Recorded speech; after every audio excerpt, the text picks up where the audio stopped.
can't just fake it. I only know how to pull myself apart. I never felt like going this far. In spite of all the scars, it's over now.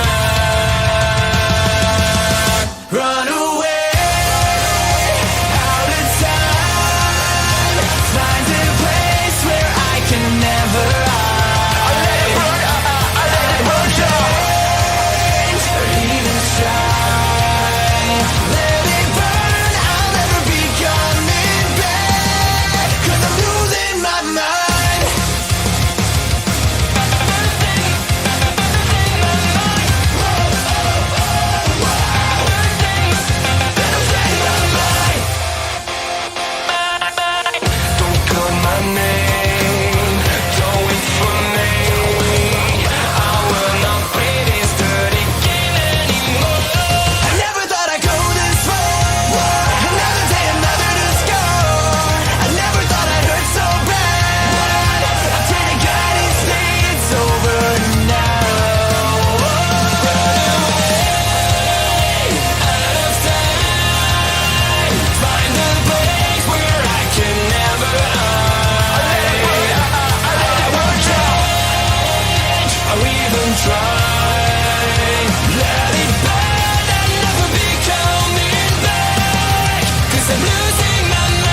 It is Sunday night, man. Closing out your week with a beautiful cold beverage. We're going to the OTS venue tonight. OTS 452. We're going to talk about Austin Theory, Money in the Bank, the failed cash-in, Corey Graves, and even Elias are speaking out about how awful it was. Is the Triple H honeymoon phase over? I personally don't think it is. Some people think it's over. I don't even think it's begun yet. We're going to talk about it. We're going to talk about what he's done right, what he's done wrong. And we're going to talk about NWA.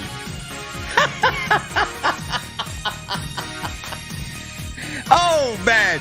I'm going to talk about NWA on the channel before I talk about Impact, bro. How bad is it right now in wrestling, man? Oh, man.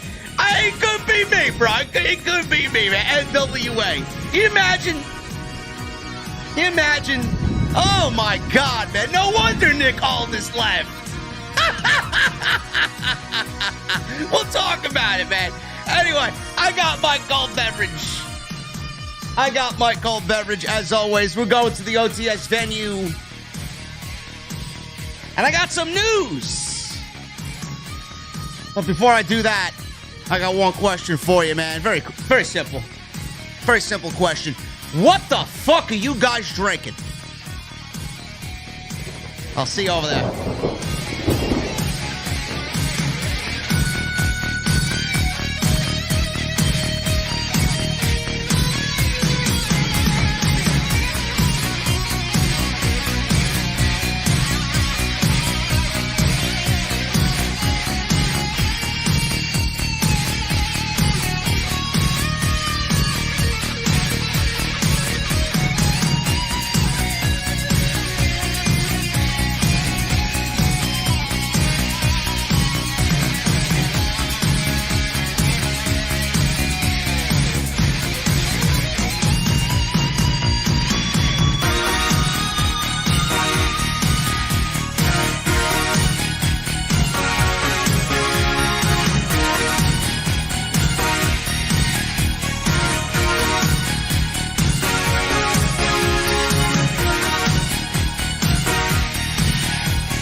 Why has Triple H been so successful?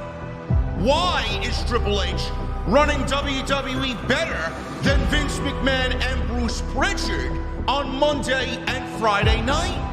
Long-term booking.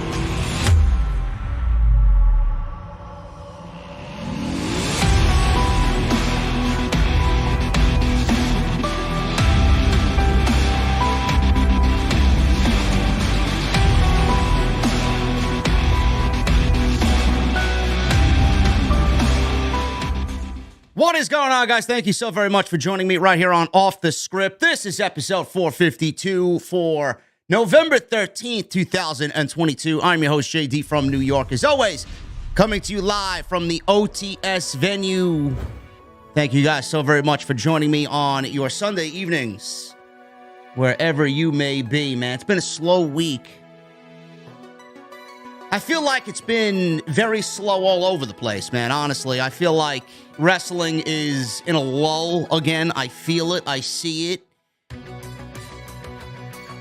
when we are talking about, especially on a Saturday night, when we are talking about creative decisions that the NWA have made, as far as their world champions are concerned, you know it's a slow wrestling week. I mean, really.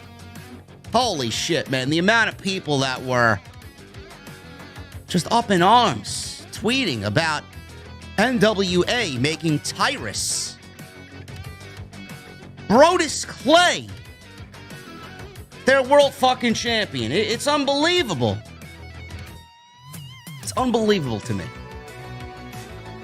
We're going to laugh about it. We're not even going to fucking talk about it. I mean, what is there to talk about? We're going to laugh about it. We're going to go over why Nick Aldis is no longer with the NWA. From what I've uncovered, I don't follow this shit. We're going to talk about the Austin Theory botched cash-in. I gave you my reasons on it. Is the Triple H honeymoon phase over? I don't think so. I think people are making a big deal out of absolutely nothing. Corey Graves and Elias, though, spoke out about it. We're going to talk about that. WWE seemingly giving Corey Graves a little bit more freedom to talk about whatever he wants. I think he's in a safe space in WWE. We're going to talk about AEW. We got news on Eric Bischoff. Gave an open and honest answer about CM Punk. And if Triple H should even dive into the CM Punk talk, if he does indeed get his contractual buyout from AEW. We got news on Bandido signing with AEW. I got news on Charlotte Flair. We got some stuff, man. We're going to wrap it up. We're going to wrap up the week, and we're going to just chill out on this Sunday night. Get ready for the next coming weeks. We got WarGames coming up. We got Full Gear coming up. This Saturday, actually, is Full Gear. So make sure you guys are ready for that. Should be a great show. I'm not taking anything away from Tony Khan and AEW. Should be a great show. But I feel like the AEW program right now is lacking. It's within my given right to feel that way. I've been watching them for three and a half years, right? Ever since the beginning. Doesn't feel the same. I think any natural, genuine fan would tell you about that. We got a big week coming up. But I want to thank you guys for joining me here, man. Follow me on social media. At JD from NY206. That's Twitter, Instagram, TikTok, and Cameo. Make sure you guys hit that subscribe button down below. Turn on the bell for notifications. Make sure you guys go out and hit that thumbs up. I need 1,000 minimum. I'm not taking anything less, man. 1,000 likes minimum on the podcast tonight. Super chats are open. You're going to get them on in. We're going to hang out at the end of the show with our cold beverages. Memberships are open. Make sure you get them on in, man. It is VIP only on Sunday.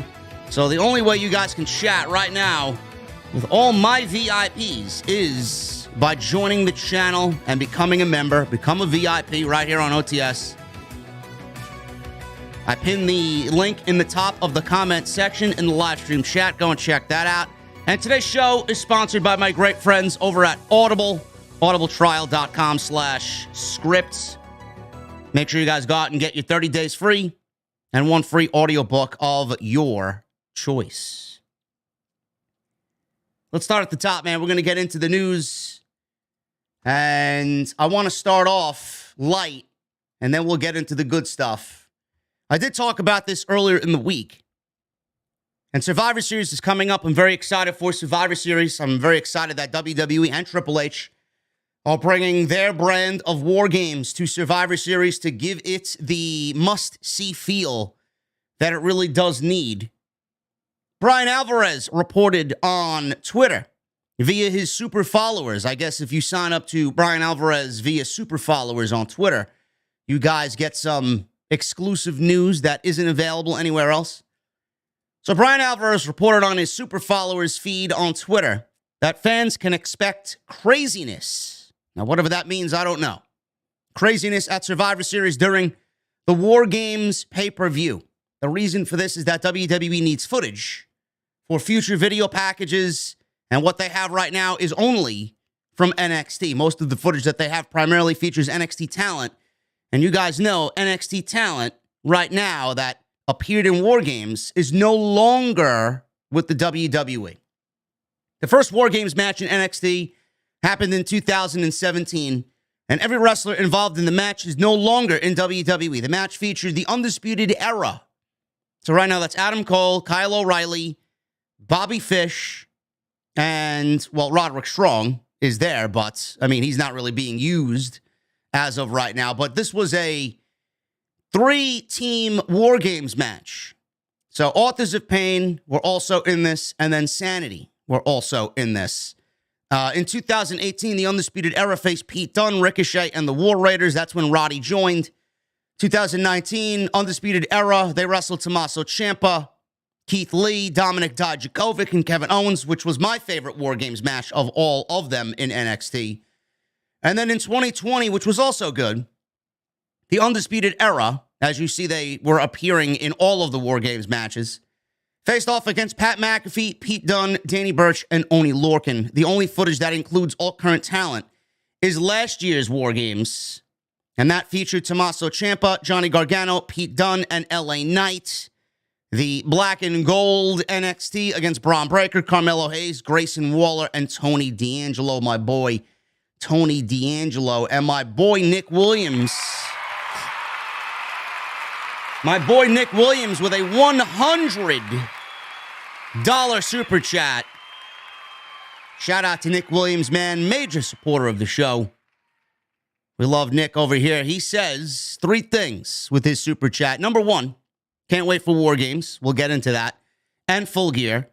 Check out Sonic Frontiers OST Breaking Through. It is fire. And 3, have you heard, like open world RPGs, if you ever get the chance, you got to check out Final Fantasy. It's optional, but you should give it a try. I love Final Fantasy, man. We'll get into all that stuff, and we'll discuss all of that stuff, most of that stuff in the end. But Nick Williams, thank you so much, man. I'm glad you're excited for WarGames because I'm excited for WarGames too. I think everybody's excited for WarGames. Right now, it's a little slow. Right now, it's a little lackluster. We are not really in the real nitty gritty of the build yet. And Full Gear, I'm excited for Full Gear, and we'll talk about Full Gear a little bit later as well. But WWE is planning craziness for the Survivor Series, which I'm glad to hear because it needs to be. You know, I always talk about first impressions, man. I really do. First impressions are everything, and I think Triple H understands that, especially for something like this. He doesn't want this to be a failure. He doesn't want this to be something that, you know, WWE put off and did not want to do. He doesn't want to go out there and do something to where all of those people that did not want to do it are looking at him and thinking to themselves, I told you so. This is why we didn't do it. You know, it's crazy how Triple H is going against everything that Vince McMahon did. I find it to be great. I love it. You know, Vince McMahon talking about the blood and guts that AEW has on TNT and TBS and Warner Media, right? Blood and guts. I don't know how TNT and their TV partners stand for that blood and guts. AEW did the sensible thing, and they have their finger on the pulse of most things. They took that and they spun it into a match. So now every year we get the blood and guts match, which is their version of what Triple H is doing at Survivor Series. It is their version of WarGames. And I find it how Triple H is doing the same thing, the same type of match, when Vince McMahon was so famously on that conference call saying blood and guts, describing AEW television. And here we are. That craziness is on the way for WarGames at Survivor Series. First impressions are everything, man. Triple H wants to make a great first impression. They film everything. WWE has no footage of WarGames at all, and they will have plenty of it. If they want craziness, they're going to sell you on this show this November, and then they're going to build all of the future shows with everything that you see here. This footage and what you see on this first WarGames show is going to last forever. What happened in the first WarGames match on WWE's main roster? Here you go. It is going to be in highlight packages. It's going to be in future video packages. It's going to be on social media. It is going to be in documentaries. One of these years, years down the line, why was WarGames put on the back burner? Why didn't we ever address this on the main roster? Why bring it back now in Triple H's legit first year as head of creative? All of this will be talked about eventually. And they're going to need footage, and there's going to be plenty of it when it happens. So they want to make an impact. They want to make a big splash. They want to make a great first impression. Will there be blood and guts? I don't know. WWE doesn't like the term blood. They don't like the red substance in any of their matches. If it happens, it happens organically, naturally. Is WWE going to go out there and give us their own take of blood and guts? No. I don't think we'll see any of that. I don't think we're going to see as much blood as we see on AEW television, though I would like to see some color if it does indeed get sticky in there and does get intense. I'd like to see a little dash of red, because you're going to put 10 bodies, never mind 8, 10 bodies in a fucking double ring steel cage, and there's not going to be any color. There's got to be at least something to sell us on the craziness, to sell us on the fact that it is WarGames. So WWE is definitely planning craziness for Survivor Series, and I can't wait for the craziness at the end of November, man. It's going to be great. Something else that I did mention this week. WWE is bringing back the King of the Ring. I'm very excited about this, and I've been talking about this for years and years and years. WWE needs to bring back the King of the Ring tournament, and WWE needs to put it right in between WrestleMania and SummerSlam and have it act as a bridge to everything that's going on in the middle of the summer. WWE would do so much positive for their own brand and for Raw and SmackDown to give us a King of the Ring tournament that really is a once-a-year spectacular that everybody wants to be a part of. Not only that, it gives WWE an easy out. Creatively, it sets the table for everything. You get a world championship match for both the women and the men happening at SummerSlam, and that's the way it should be. Now, I've talked about every possible iteration of King of the Ring that WWE could do. I talked about doing it yearly under the Vince format, which is lazy, but really make it important. Normally, Vince would have a king and queen. Queen's Crown this year, or last year rather, was one of the worst tournaments I've ever seen. They did not take it seriously at all. It was basically a PR job to get attention to the programs that they were doing. It didn't really get anybody over. Nobody was really interested in it. It was a complete waste of time. One of the worst tournaments I've ever seen in my entire life. Never wanted to see another one ever again. And the men, every time, and the women too, they did it with Zelina. They did it with Xavier. Every time somebody wins these fucking tournaments in the Vince McMahon era, they adopt this fucking English accent. This royal accent. I'm sorry. When did that ever become part of the fucking, oh yeah, let's win King of the Ring and then all of a sudden adopt this accent like we're fucking King Booker? No. Now, there's only a few people that did that right, and King Booker T was one of them. And that was it. You do it with everybody. It kind of pales in comparison to everybody else that did it right. It was his gimmick. And it's just stupid. It sounds fucking ridiculous. So I hope, and I know for a fact that WWE is not going to go and do that because that's a very Vince and Bruce thing to do. I even said, let's get the King of the Ring tournament in WWE and adopt some of those ideas from what New Japan does with the G1 Climax. That would mean more wrestling on WWE TV, and Vince and Bruce did not want more wrestling. They wanted more 24/7 title skits. So that was me speaking to a wall. I came up with every idea. The one that I wanted most is let's get rid of these gimmick pay-per-views. Let's get King of the Ring back on television, and let's get King of the Ring in the middle of the summer as a bridge between WrestleMania and SummerSlam, and have the entire tournament play out on pay-per-view and have it be the one thing that people look forward to every single year. Nothing else. And that seems to be the format that WWE is indeed going with the King of the Ring. WrestleVotes told GiveMeSport.com that there is a good chance that the event is coming back and the tournament will play out in a single night. He says, and I quote, "There is a very good chance that King of the Ring is back and likely back in the format that had happened in the late 80s. The idea is that every single match will happen in one single night." In the 90s, a lot of the matches happened on Superstars and on Raw, with the semifinals and finals on pay-per-view. If it's going to come back on pay-per-view, which I say is probably going to happen, you're going to have a full one-night tournament. The original report stated also that this standalone King of the Ring premium live event would also include a Queen of the Ring tournament. Don Morocco won the inaugural 1985 King of the Ring tournament at a house show, and the first ever WWE King of the Ring pay-per-view aired in 1993, which was won by Bret the Hitman Hart, where he wrestled Razor Ramon, Mr. Perfect, and Bam Bam Bigelow in one night to win the King of the Ring tournament. Now, Vince McMahon got rid of it. He canceled it from the yearly pay-per-view schedule because of declining buy rates. And in 2002, he canceled the entire pay-per-view completely. WWE canceled the entire pay-per-view because they didn't really treat it as important as it should. And if WWE is going to treat it lazy, and they're not going to put as much importance into it, the fans are going to feel it, the fans are going to see it, and then they're going to adopt that same mentality that Vince McMahon has for his own product. That's why it failed. They did not continue to put any effort into it, and that's why it failed.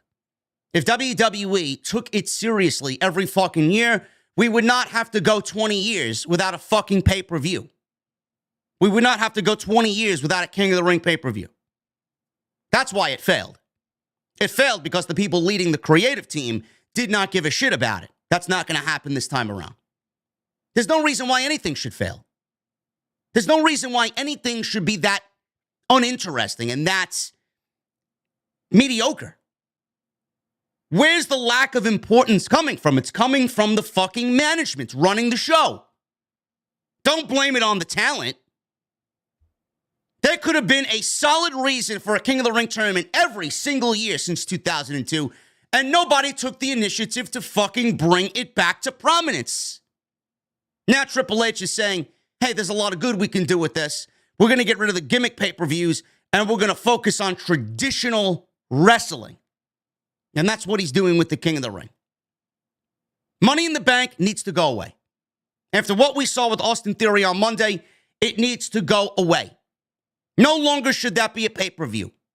I never considered Money in the Bank one of the big 5 pay-per-views. It's a fucking gimmick match that they turned into pay-per-view because WWE seen the fans' love for the match and they were like, one time a year, let's do it on pay-per-view instead and give them 2 matches. 2 Money in the Bank matches, one for the men, one for the women. No.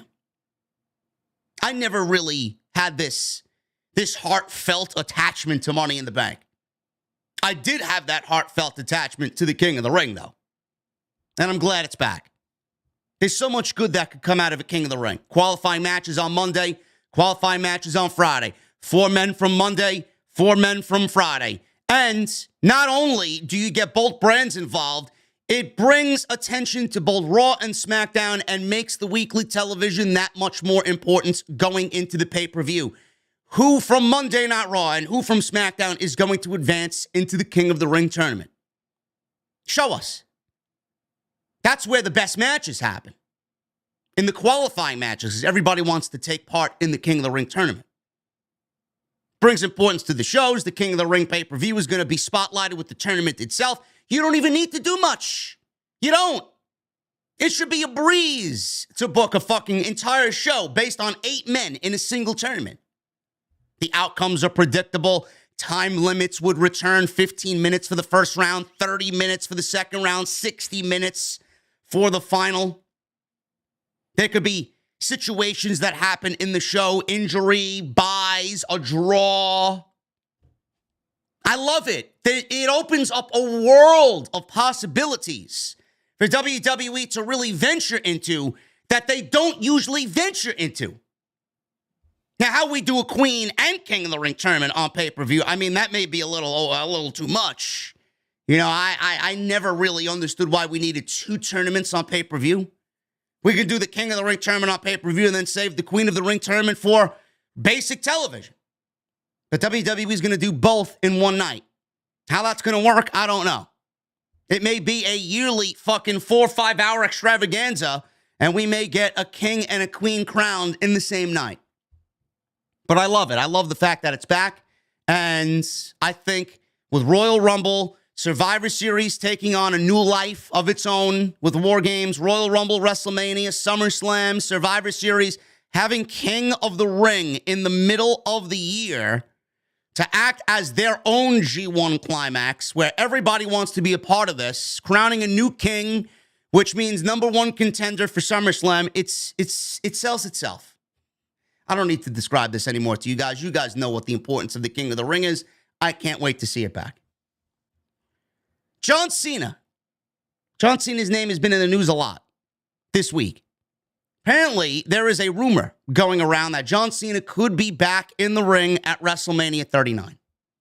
Now, I put a poll up on my community tab on Twitter, or on YouTube, rather. I didn't do it on Twitter, on YouTube. In my community tab on YouTube, I asked, with the rumor of John Cena coming back at WrestleMania 39 and wrestling in Los Angeles, in Hollywood, who would you rather see John Cena go up against one-on-one at WrestleMania? The choices were Gunther, Edge,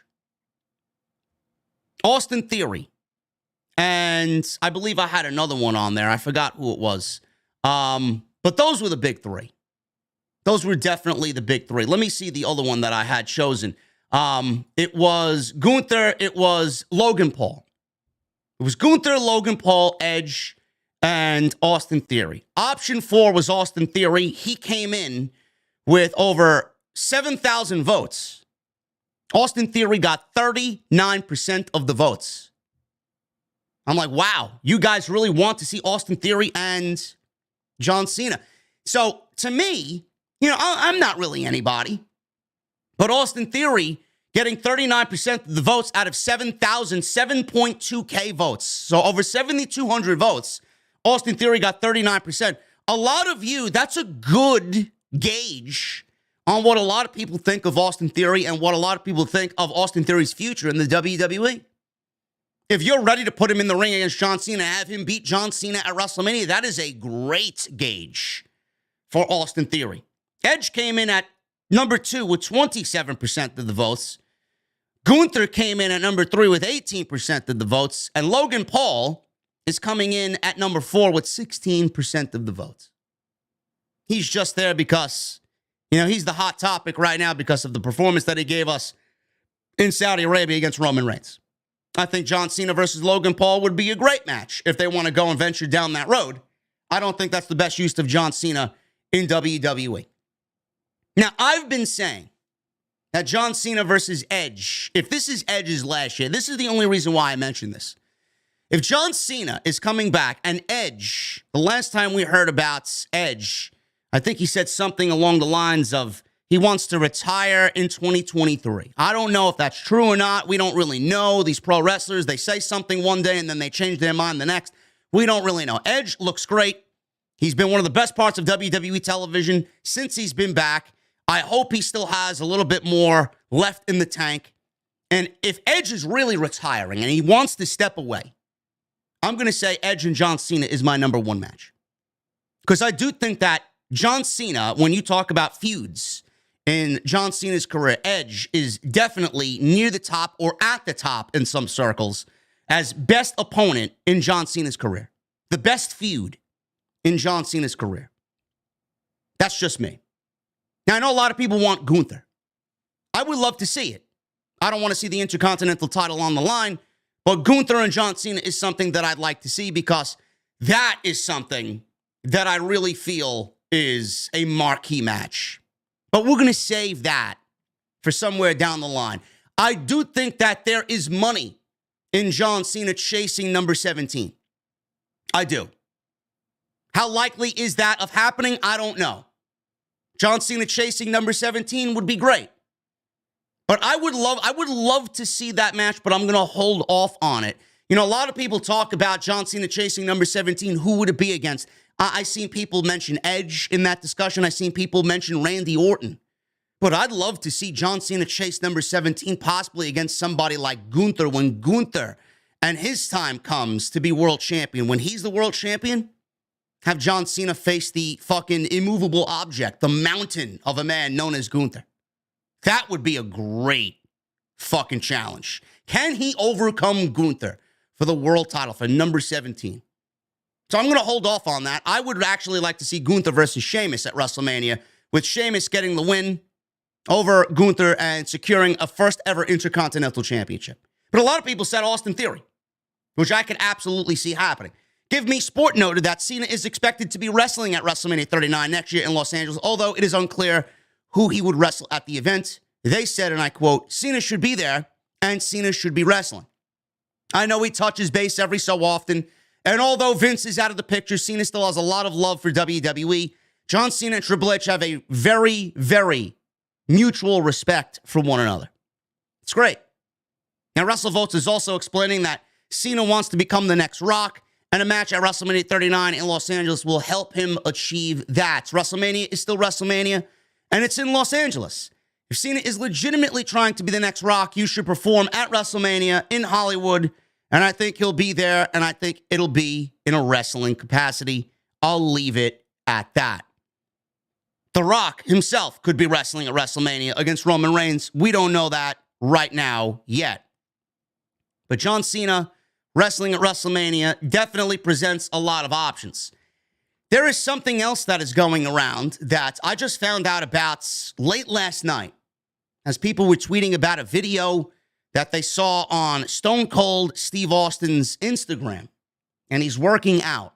And a lot of people are attributing this to Steve Austin getting in ring shape and getting in ring shape for a possible WrestleMania match again at WrestleMania 39, following the success of what he did against Kevin Owens at WrestleMania 38 this year. Now, people are fucking stupid, and they literally take everything as, oh my God, it's this. Like Stone Cold Steve Austin didn't want to film himself fucking working out to look at progress as he's working out, to compare his body to maybe, I don't know, a month ago or 2 months ago. Stone Cold Steve Austin seems like the type of guy that works out several times a week. So a lot of people are thinking, yep, this means that he's coming back. For all we know, it's nothing. Steve Austin, like he's never worked out before. People automatically think Stone Cold Steve Austin's coming back because he filmed himself working out for Instagram or social media. So Steve Austin's name has been in the rumor mill, and Austin did say, to be fair, Austin did say that he would be willing to listen to proposals for a WrestleMania 39 match in April, following his successful return at WrestleMania 38, where he defeated Kevin Owens in the main event of night one. That doesn't mean he will necessarily wrestle again, but he could make an appearance if he doesn't want to do another match. Now, Austin, before the Kevin Owens match, was probably in the camp of, you know what, I don't want to wrestle, but I'll entertain offers. And then he actually got in there. He went nearly 20 minutes with Kevin Owens. Everybody loved it. Nobody said a bad thing about it. Everybody loved the way he looked and how he worked and how great Kevin Owens was taking care of Stone Cold Steve Austin. And he fed into all that and said, you know what, maybe I can continue to do this once a year and come back when it really is meaningful. Now, Stone Cold doesn't seem like the type of guy. He's been away for so long. How long has he been away before that? Was 19 years? Stone Cold Steve Austin doesn't seem like the type of guy that's going to come back and just randomly go up against somebody, some no-name on the roster that nobody really cares to see him in the ring with. He always felt like the type of guy that's going to come back and wrestle one match if it really meant something important to him. Something that he wanted to do, something that was going to continue building his legacy instead of tearing it down. He never wanted to be that type of guy. He never wanted to be the Undertaker who said, you know, I don't want to do this until I'm 60 and then wither away and embarrass myself. Stone Cold Steve Austin doesn't feel like that type of guy. But now the idea with Austin possibly wrestling at WrestleMania, he says, and I quote, I would really imagine that within the scope of that show, that's going to be a big show in a big-time city, and it's going to be a 2-night event again. So I'm not sure. I'm not sure that I'm done wrestling per se, but as part of WWE, I can't imagine I would not be there in some capacity. And I'm not booking myself on the show because I didn't book myself on 38. That's a Vince McMahon thing. And I have a great relationship with him. And if I get the call, I will be there. End quote. So now the discussion is opened up as far as Stone Cold and maybe him wrestling on the show and what he would actually be doing on the show. If you're going to bring in Stone Cold, to me, this is the way I see it. If you're going to bring in Stone Cold, it's got to be better than what he did against Kevin Owens this year at 38. You can't bring Stone Cold Steve Austin and have him be a guest appearance or a fucking guest host on the show. Nobody wants to see that. After they saw him wrestle last year and do great at it, they're going to bring him back this year and have him do guest host duties or a backstage skit or a fucking in-ring promo, right? He did everything that you could possibly do at this year's WrestleMania. He wrestled Kevin Owens. He stunned Austin Theory. He stunned Pat McAfee. Stunned Vince McMahon terribly. At some point, you got to think to yourself, well, I got to top what I did last year. You can't do that by just, hey, I'm going to appear on the show. I'm going to throw this out at you guys because I mentioned it on Twitter today. What if John Cena's opponent is Stone Cold Steve Austin? Now, I know some people may not want to see that because you feel a certain way about John Cena. But realistically, look at the list of opponents that John Cena would have at WrestleMania. We went through them. Austin Theory, Edge, Logan Paul, Gunther. I know I would rather see a John Cena versus Stone Cold Steve Austin than a John Cena against an Austin Theory. I know Edge is my number one, but that is only if Edge is retiring. But you look at Stone Cold and John Cena, the two men who led their generations legitimately. It was Stone Cold Steve Austin and The Rock, and then after them came John Cena. It's basically generation versus generation. How old do you think Stone Cold Steve Austin is right now? What is he, 55? How much longer do you think Stone Cold Steve Austin is going to want to be out there in the public eye and say, yeah, I want to wrestle? If you present him a match with John Cena and a storyline to go behind it, why the fuck not? Generation versus generation, you're never going to be able to do it again. If Austin is even contemplating doing a match, that should be the first order of business that you get out there for WrestleMania. John Cena and Stone Cold Steve Austin, generation versus generation, and you give that match to the WWE fans because you'll never get to see it again.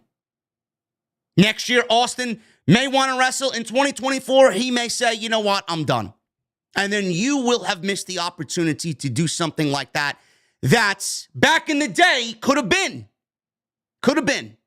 If he didn't get hurt. And he didn't walk away and didn't want to hang up his boots.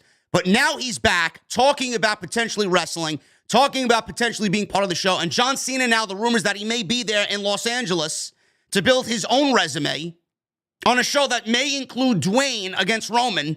You're going to skip on the opportunity to do John Cena and Stone Cold Steve Austin? Why the fuck would you pass that opportunity up? That's what I'm going with. I don't know what you guys think, but that's what I'm going with. I don't give a shit what anybody says. John Cena is good enough to where he can lead Stone Cold Steve Austin to a decent match. And Stone Cold Steve Austin didn't do anything that embarrassed himself against Kevin Owens. So why not? Why not? He's 58 years old. 58. He looks to be in great shape. Why not? Even more so. He doesn't want to be doing this into his 60s. He doesn't need to. But if he has any interest right now, then you're going to go ahead and do that. Imagine we're talking about WrestleMania right now. Imagine Stone Cold Steve Austin versus John Cena. Rock versus Roman, right? I mentioned Edge. Well, JD, if Edge is your number one guy against John Cena, and you want to do John Cena versus Stone Cold, who are we putting against Edge for his possible last WrestleMania? I'm putting him in there against Brock Lesnar. I don't know what you guys think. I think that'd be a great fucking match. I think that'd be a match that a lot of people would take great interest in. Edge versus Brock Lesnar. John Cena versus Stone Cold Steve Austin. Rock versus Roman. Logan Paul versus whomever, because he may be there, depending on if the injury is legit or not. Gunther versus Sheamus. The Usos versus Kevin Owens and Sami Zayn. Sasha Banks may be back. Who knows how she's going to factor in to the Women's Championship? Rhea Ripley. We don't know how she's going to... Rhea Ripley versus Bianca Belair. We may get Becky Lynch versus Ronda Rousey. You already get a sense of where the WrestleMania card is starting. Seth Rollins versus Cody Rhodes. It's already taking shape. You could see it, and you could already start piecing some of those puzzles together on what would really make a great WrestleMania. I don't know. That's what I'm doing. I don't know what you guys feel like, but that's what I'm doing. Now, WWE, on top of this Cena talk, on top of this Steve Austin talk, there's a lot of talk about WWE bringing in celebrities, and Nick Khan is going to be the gateway to all of that. The report is stating that CEO Nick Khan, co-CEO, I should say, Nick Khan has a lot of connections from his days as an agent in Hollywood with people in sports and entertainment. So that's one way they could get some outside names to be a part of the show. As previously reported, John Cena just talked about he may be in for a match. They're looking to bring him in for a match. This would be his first match since SummerSlam 2021, where he wrestled Roman Reigns, which I thought was very underwhelming. Steve Austin is reportedly opening to listening to offers for a match, seeing how successful his return was this year against Kevin Owens. WWE still hoping for The Rock to come on in, and they are looking to have the WrestleMania Goes Hollywood be legit. And Dave Meltzer even added that they're trying to bring in a lot of celebrities. They want a lot of celebrity involvement in the show with the theme of being from Hollywood and the mainstream attention that comes from celebrities being at WrestleMania. Now, that's a given. You know that's going to happen. Just with the whole Hollywood theme, you're probably going to get a lot more Hollywood connects. You're probably going to get a lot more celebrities than previous years just based on the location of WrestleMania this year. I'm okay with it as long as they keep it to a minimum, sitting in the crowd, giving them a nice little spotlight, maybe a backstage vignette here, a backstage vignette there, a skit, or maybe an in-ring promo to kind of break up the flow of the show, whatever. That doesn't mean I want to go see fucking Jersey Shore actors wrestling in WWE. I don't need to see Paulie D wrestling in WWE or fucking JWoww or Snooki wrestling in WWE. Sorry. No. Now, we got enough of that with Johnny Knoxville and the fucking circus that was against Sami Zayn this year at WrestleMania. We don't need that. I would assume that Pat McAfee's going to get a match. Logan Paul's going to get a match. We may get Logan Paul and Jake Paul on the show. That to me is fine. That is acceptable because we now know what Logan Paul's capable of. They're not human. Those guys are not human. So bring them on in. That's fine. As long as they are an accent to the show and not something that's going to hamper the show down, I'm fine with it. But celebrity involvement, expect a lot of it at WrestleMania. Bray Wyatt.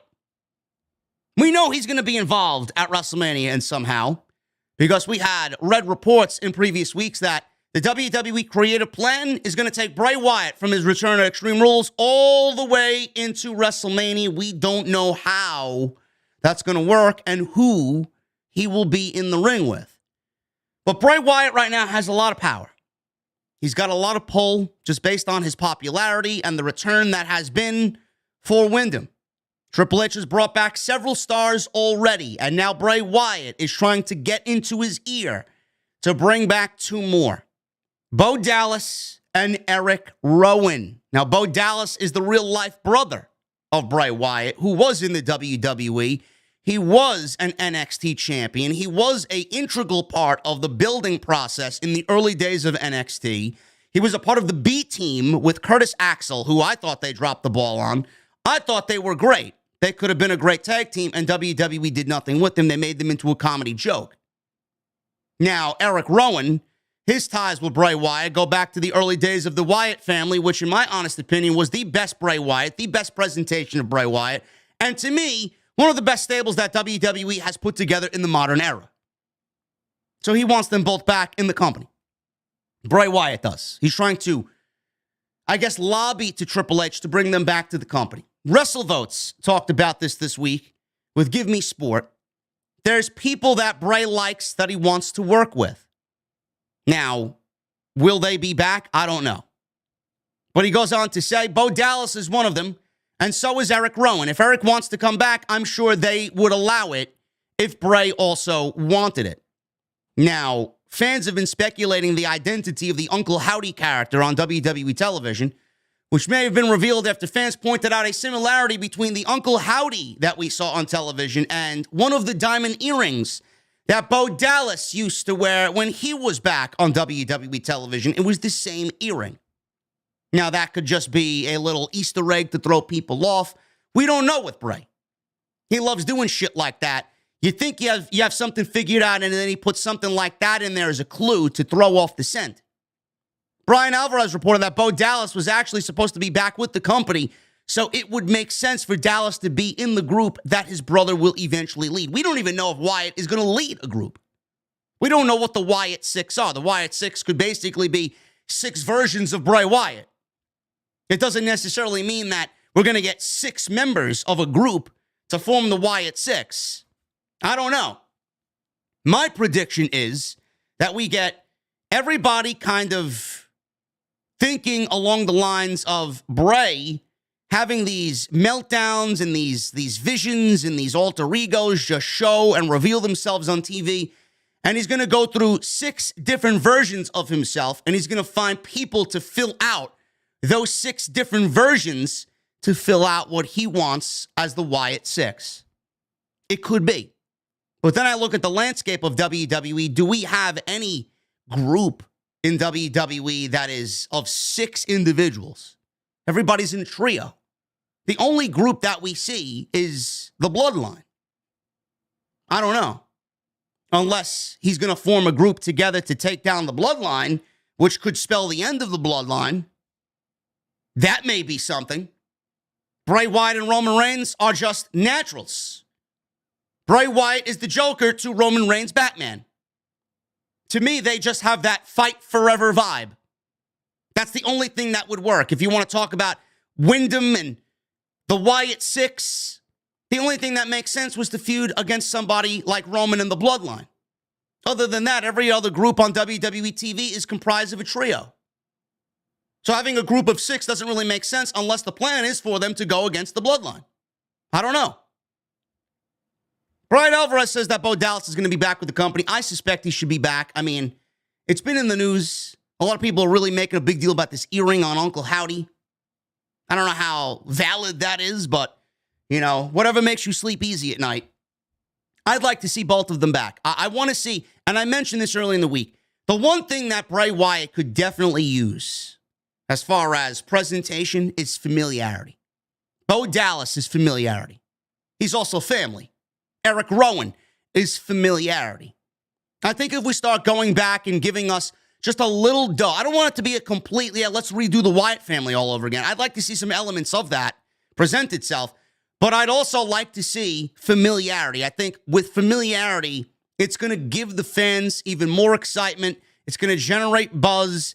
It's going to create a nice topical discussion when it comes to Bray Wyatt. And I just feel like seeing those guys back on television that brought us back to that really, really great era of the Wyatt family, it's going to do good to see those familiar faces on TV standing alongside Bray Wyatt, working alongside Bray Wyatt. And I think the fans would really go crazy over that. I don't know. That's just the way I feel about it. But Bray Wyatt wants Bo Dallas and Eric Rowan back on WWE television. His first feud. We saw this on SmackDown. And I don't know if this is going to be what it is, but apparently a lot of people are talking about LA Knight.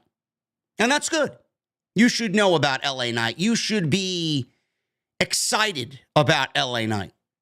Bray Wyatt's first feud in WWE could potentially be against LA Knight on Friday Night SmackDown. After weeks of being at war with himself and addressing his demons and addressing his anger issues, Bray Wyatt finally seemed to let some of that out on this past Friday's episode of SmackDown. In a backstage interview with Megan Morant, LA Knight complained about not being included in the 8-man bracket for the SmackDown World Cup, which I actually appreciate because you should want to be a part of the World Cup on SmackDown for the Intercontinental title, and how his absence from the tourney is a fumble that needs to be acknowledged by the announcers. Just then, the monitor behind him in this interview segment flashed a graphic of the Wyatt 6 moth logo, which seemed to further annoy LA Knight during this promo. Fix that. Go ahead and turn this trash off. LA Knight continued to scold the backstage crew during this backstage segment. I don't need his stuff here. This is my time. When Knight turned around, Bray Wyatt was standing in front of him, which took everybody by surprise because Bray Wyatt and LA Knight in the same segment, in the same promo segment, mind you, was not on anybody's WWE bingo card at the beginning of the year. So he introduced himself to Bray Wyatt at LA Knight. I know we haven't met. My name is Bray, Wyatt told LA Knight. So now we can be friends, right? I think I understand you. I can see all that anger and rage brewing inside you. Me too, man. Me too.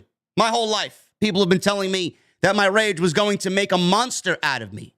For the longest time, I've been pretending that I'm not proud of the things that I do. I don't know how true that is anymore.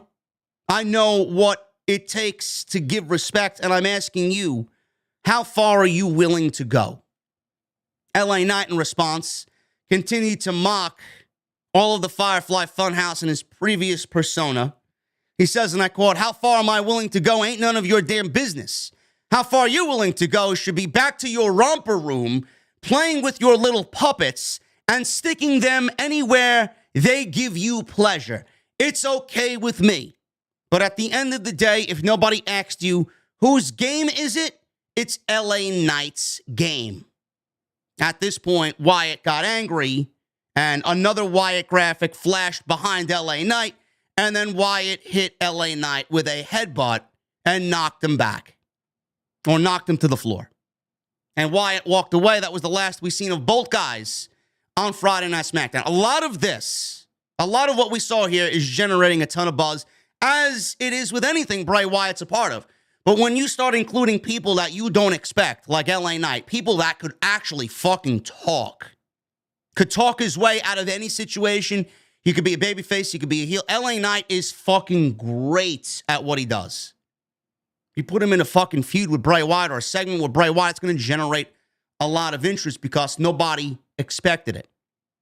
Is this going to be a first feud? It could be. That's obviously the biggest thing that's jumping off the screen. Could this be a first feud? Maybe. Maybe. We're going to need to get Bray Wyatt in the ring at some point. We can't be fucking sitting on vignettes and QR codes for the fucking next 4 months.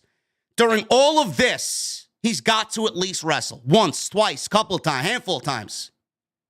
When's the first time we're going to see him wrestle? At WrestleMania? No.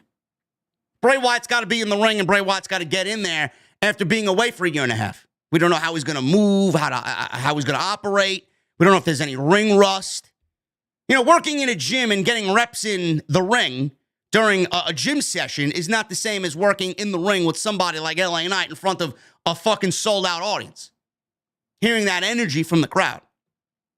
It's got to happen. We can't put it off. We can't continue to put it off and just say, yeah, we're okay with the vignettes. No, it needs to be a thing. So, yes, obviously the first thing that jumps off the page is a feud with LA Knight. I don't mind it. Bray Wyatt gets in the ring. LA Knight working with Bray Wyatt's going to make LA Knight a bigger name.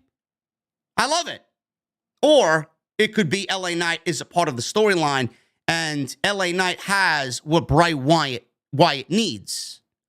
Maybe what LA Knight has is what Uncle Howdy wants Bray Wyatt to go out there and take. That doesn't mean LA Knight's going to be a part of the Wyatt 6. I know a lot of people are making correlations to LA Knight and Rambling Rabbit. I could see it. I could absolutely see it. LA Knight, like I said, could talk his way out of any situation. Rambling Rabbit used to open his mouth and run his mouth a lot, and it got him into trouble. That I could see LA Knight kind of being. The Wyatt 6? I don't know. I don't think Wyatt's going to be a part of anything I don't think LA Knight's going to be a part of anything Bray Wyatt, but what I do think is that Bray Wyatt needs something that LA Knight has, and he's going to take that out of LA Knight because Uncle Howdy is telling him to do so. LA Knight's going to be fine on his own. I don't think LA Knight needs anybody. But it's very interesting. I don't know where it's going, and that's the beauty of it. We don't know. Nobody expected it. Nobody was anticipating LA Knight and Bray Wyatt. Now we got it. And we want to see more of it because whatever they gave us on Friday night was just perfect. Very, very interesting stuff. And I know a lot of people are going to be looking for the next follow-up here between these two because they left you with a lot. And that's what Triple H does, man. That's how he operates. Give them a little, they're going to want more. Robert Roode. We talked about this earlier in the week as well. Bobby Roode may be on his way back to WWE, expected to be back in the ring very, very soon. In September, Bobby Roode posted on social media that he was dealing with injuries, and he posted a photo from South Lake Orthopedics in Birmingham, Alabama, and mentioned that he would be returning home after what he had hoped was a successful trip. Roode thanked South Lake and Andrew Sports Medicine, which usually handles surgeries for injured WWE stars. He also attached a photo to the post that indicated he underwent surgery, but he did not elaborate on why he was visiting doctors. PW Insider followed up and reported that Bobby Roode was spotted in Birmingham, and that was on Wednesday, and WWE officials hope that he will be back from his injury issues soon. Although he's listed as a Raw star, there's been talk about him going back to SmackDown once he returns. There's no word on why Roode has been out of action, and before he got injured and was taken off of television, they did align him with Dolph Ziggler as he was a tag team with Dolph, known as the Dirty Dogs. I don't give a shit where they put Bobby Roode. Wherever they put Bobby Roode, SmackDown would probably be best to me. Wherever they put Bobby Roode, he needs to go back to being glorious Bobby Roode. There's no reason why he should not come back with the theme music, with the robe, with the entrance, and that fucking bravado, that cockiness that he had. There's no reason. If there's one guy who knows exactly what Bobby Roode was missing, it's Triple H. What Bobby Roode is missing, Vince killed because they thought Bobby Roode should have been a babyface because he had theme music that everybody was singing along to.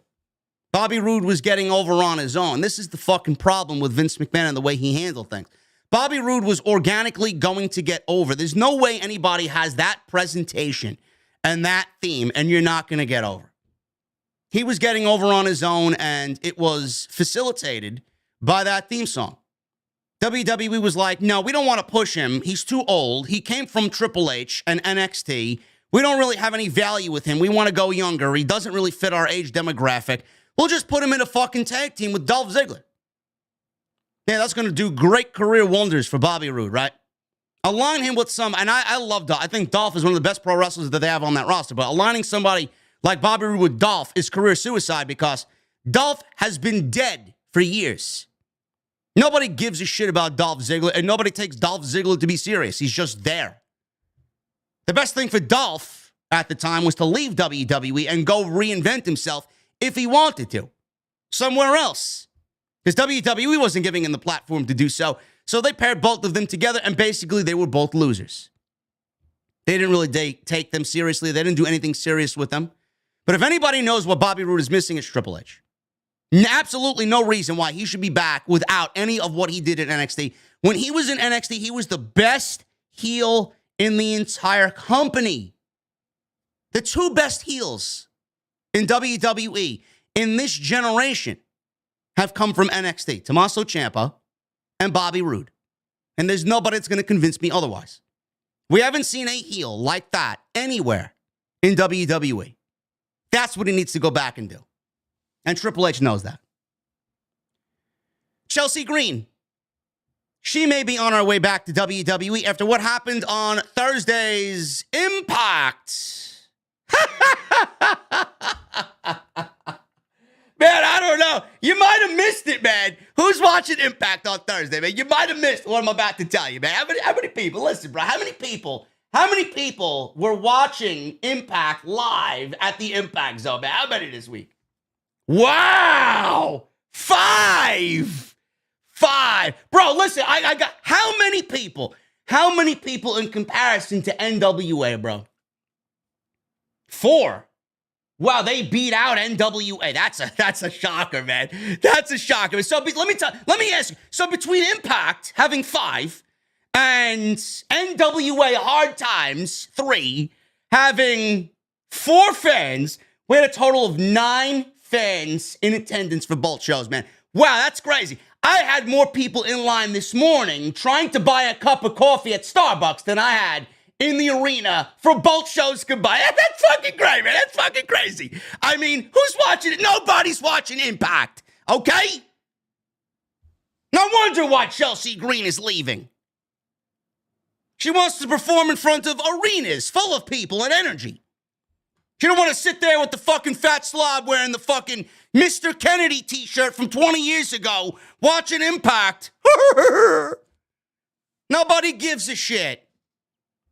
Chelsea Green. She lost to Mickie James on the show. I wouldn't know. I didn't watch it. After the match was over, I did watch because I seen it on Twitter. After the match, a promo aired with Green being upset that she didn't beat James and how she was supposed to retire her. She was so upset that she told Deonna Purrazzo as she was leaving the arena with her luggage that she was going home. This appears to be the way Impact will write her off television. As previously reported, WWE has a significant interest in bringing Chelsea Green back to the company. This comes at a time when Triple H brought back several stars who were released under the WWE regime. Green previously claimed that she was not contacted about returning to WWE, but why the fuck would she? Why would she go out there and say, yeah, I've been contacted to return? Of course she's not going to say anything, man. I'm sure Sapp was begging for the scoop. WWE stated in a recent interview that she felt like, or she did rather, stating about WWE, stating in a recent interview that she felt like she had unfinished business in WWE because of how her first run ended up. Her first run did not go as planned. She dealt with injuries before being let go by Vince McMahon and Bruce Pritchard. Alongside several other wrestlers at the time, they were making massive cuts. Following her WWE departure, she wrestled for companies like Impact, NWA, GCW, and others. Now, the thing that I can tell you as far as Chelsea Green, and this is how I feel about her returning. You know, we've seen Triple H bring back Mia Yim. We've seen Triple H bring back Candice LeRae. We've seen Triple H bring back a lot of people. I don't want him to bring in... I think we need to start doing things, and this fell off my fucking monitor. We need to start doing things a little bit differently than what Triple H has done in this few months he's been in charge. You know, with WWE... they just bring in people that were recently fired or fired previously in the old administration. Nobody really had any idea about who they were. And they bring them back thinking that everybody's going to remember, oh, yeah, Hit Row. Oh, yeah, Top Dollar, B-Fab, and Ashante Adonis. They had, what, 4 weeks of television before they got the axe? Who remembered Hit Row from the main roster? Candice LeRae never appeared on the main roster at all. Candice LeRae makes her return to WWE. Great. I love Candice. Who doesn't? She never made one match on the main roster, and Triple H brings her back, throws her out there against Damage Control. Why? Who the fuck is she to the audience? No vignettes, no nothing. Same thing with everybody. I mean, the only one that you're going to know of, somebody like Braun Strowman, you know, you're going to remember who Braun Strowman is. Braun Strowman had an impact on the main roster. But Braun Strowman, you know, he was a main event guy, former WWE champion. It's going to be very difficult to forget somebody like that. Candice LeRae never made a fucking main roster appearance. Mia Yim, she was under a fucking mask for most of her main roster run. Nobody knew who the fuck she was. All they knew was, oh yeah, the one with blue hair and Retribution, if they even remember that. What they need to do is create those coming attractions, those coming soon vignettes. Chelsea Green needs to be a big deal in the WWE if they are indeed bringing her back. What this also means is that it could open the door for Matt Cardona to come back to the WWE. And Matt Cardona has spent most of his professional wrestling career in the WWE under the Zack Ryder gimmick. But he's already stated that if I come back to WWE, and yes, I do have aspirations of potentially having that happen again, I'd be lying, he says, if I told you I didn't want to WrestleMania, have a big spot on WrestleMania and be on the WrestleMania card again and get another WrestleMania moment and win the world title. course he wants that. He went out there and did exactly what Cody Rhodes did. He made a name for himself outside of WWE, showing everybody that he didn't need WWE to become a bigger star. Matt Cardona's a bigger star now than he was in WWE in all the years he spent there. Now he's going to go back there his best self. He's going to go back 100%. Why would he go back to Zack Ryder that holds no value and give up Matt Cardona, who has all the value? And I know WWE loves trademarking and copywriting shit, and they want their own IP on everything, but Jesus fucking Christ, man, you're going to bring somebody like that in who's reinvented himself and not utilize him because his name is Matt Cardona and you want to put a fucking gimmick name behind him? No. It needs to be Matt Cardona. And Chelsea Green needs to come back as Chelsea Green, but we need vignettes. We need vignettes leading up to her return. I don't want her to show up on SmackDown. Yes, here's Shotzi in the ring, and then Chelsea Green makes her... Who the fuck is Chelsea Green to the main roster audience? Nobody knows who she is. Nobody. We need... Hey, this one is coming. 4 weeks. 4 weeks, easy, minimum, of vignettes. Coming attraction. They used to do it back in the day. I don't know why we've gone away from that. Let's shift gears and talk about the NWA, man. I talked about the NWA, mentioning Chelsea Green worked for the NWA. I believe she worked some of their shows. I believe she was on that Empower show that they did, their all-women's pay-per-view that was spearheaded by Mickie James. Tyrus won the NWA World Heavyweight Championship at their Hard Times 3 show. Now, I really couldn't find any. I don't really give a fuck about Nick Aldis. I don't. Nick Aldis, listen, Nick Aldis is very good, okay? If there's storytellers in the business that I give utmost respect to, it is Nick Aldis. I think he's very good at what he does. Why isn't Nick Aldis in WWE? Why is he working for NWA? Right? Because Nick Aldis has a problem with Bruce Pritchard. That's my going speculation. Nick Aldis has a fucking problem with Bruce Pritchard, and Bruce Pritchard is still involved with WWE Creative. That's just me. Mickie James was treated like shit when she was in WWE. John Laurinaitis and Bruce Pritchard, they were single-handedly involved in all that shit. And Nick Aldis, who's married to Mickie James, obviously is going to take defense of his wife. So why isn't he in WWE? Because he doesn't want to work for a scumbag like Bruce Pritchard. There's a lot of fallout coming from an interview that Billy Corgan did with some fucking geek online that I don't even want to mention because his content is shit. Billy Corgan did this interview, and there seems to be issues between Nick Aldis and Billy Corgan, who owns NWA. Fightful was scheduled to interview Nick Aldis, but after the news broke that Aldis gave his notice after he was pulled from this weekend's shows by NWA, the interview was postponed.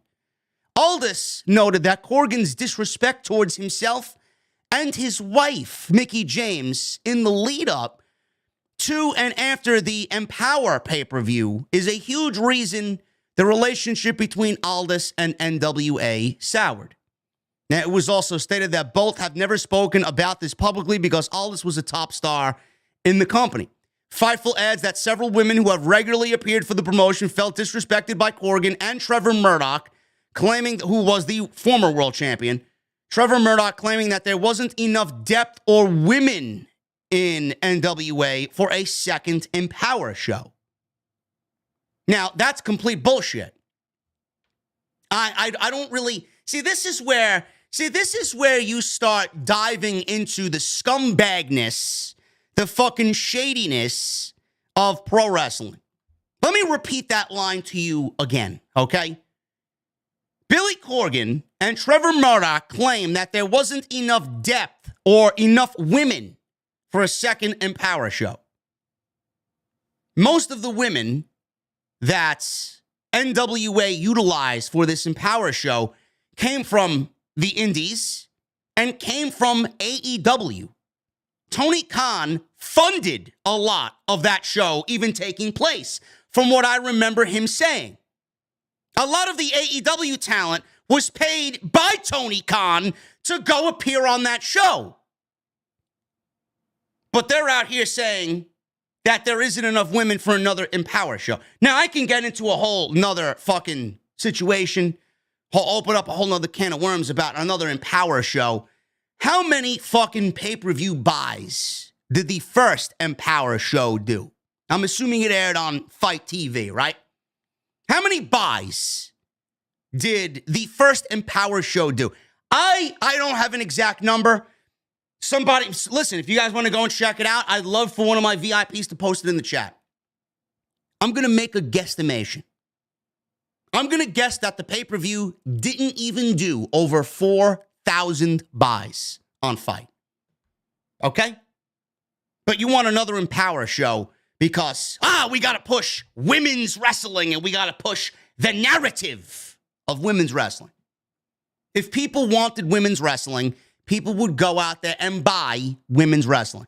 How many women did you feature on the show that featured NWA women, women from the indies, top names from the indies, AEW women, featured them all on the same show, led by Mickie James, who is a fucking legend in the business. Old Impact names, TNA names were on the show as well, and it did less than 4,000 buys. Maybe less than 3,000. I have no fucking clue. Women's wrestling is not a draw on its own. Women's wrestling is a great accent to an existing wrestling show. Women's wrestling as a spotlight, we're not there yet. We're not. Look at WWE. WWE had their own Evolution pay-per-view. Why haven't we seen another one? Because the show sucked. It did not make waves. It did not do anything. And it did not present itself as a great business opportunity for WWE. Women's wrestling is not a draw. They did 3,500 buys, says Mel's Matt Chat in the VIP section. Look, 3,500 buys for Empower. You know, I get in trouble for being honest. I get in way too much trouble for being honest. If Billy Corgan and Trevor Murdoch came out and said, well, they did 3,500 buys, it's not that may be a lot for NWA, but they ain't keeping the fucking lights on for an extended period of time. If they came out and said, well, the first one didn't really do as good. The first one didn't perform up to our standards, we're not going to go and do another one. What would be the difference if they did another one compared to the first one? A second one compared to the first one? If they were a little bit more open and honest, there wasn't enough depth. What's with these PG answers? The show did not resonate. It did not do what I expected it to do. We're not going to do another one. Maybe sometime down the line, but not right now. That's all you needed to say. But to say there wasn't enough depth, NWA themselves doesn't have enough depth. The fuck are you talking about? They barely have any fucking resources to keep the fucking lights on. Billy Corgan said this during this interview. I'm really intrigued by the interest in Empower. There's no interest in Empower. 3,500 people is not interest. We continue to want to do it. We continue to have discussions with other companies about working together to create a fresh Empower event. The last time I talked about it, I created some headlines because people took umbrage with the fact, in fact, I had Maria Kanellis, and I've known Maria for many years. I love Maria. But even Maria Kanellis is calling me out saying something about we have women and blah, blah, blah.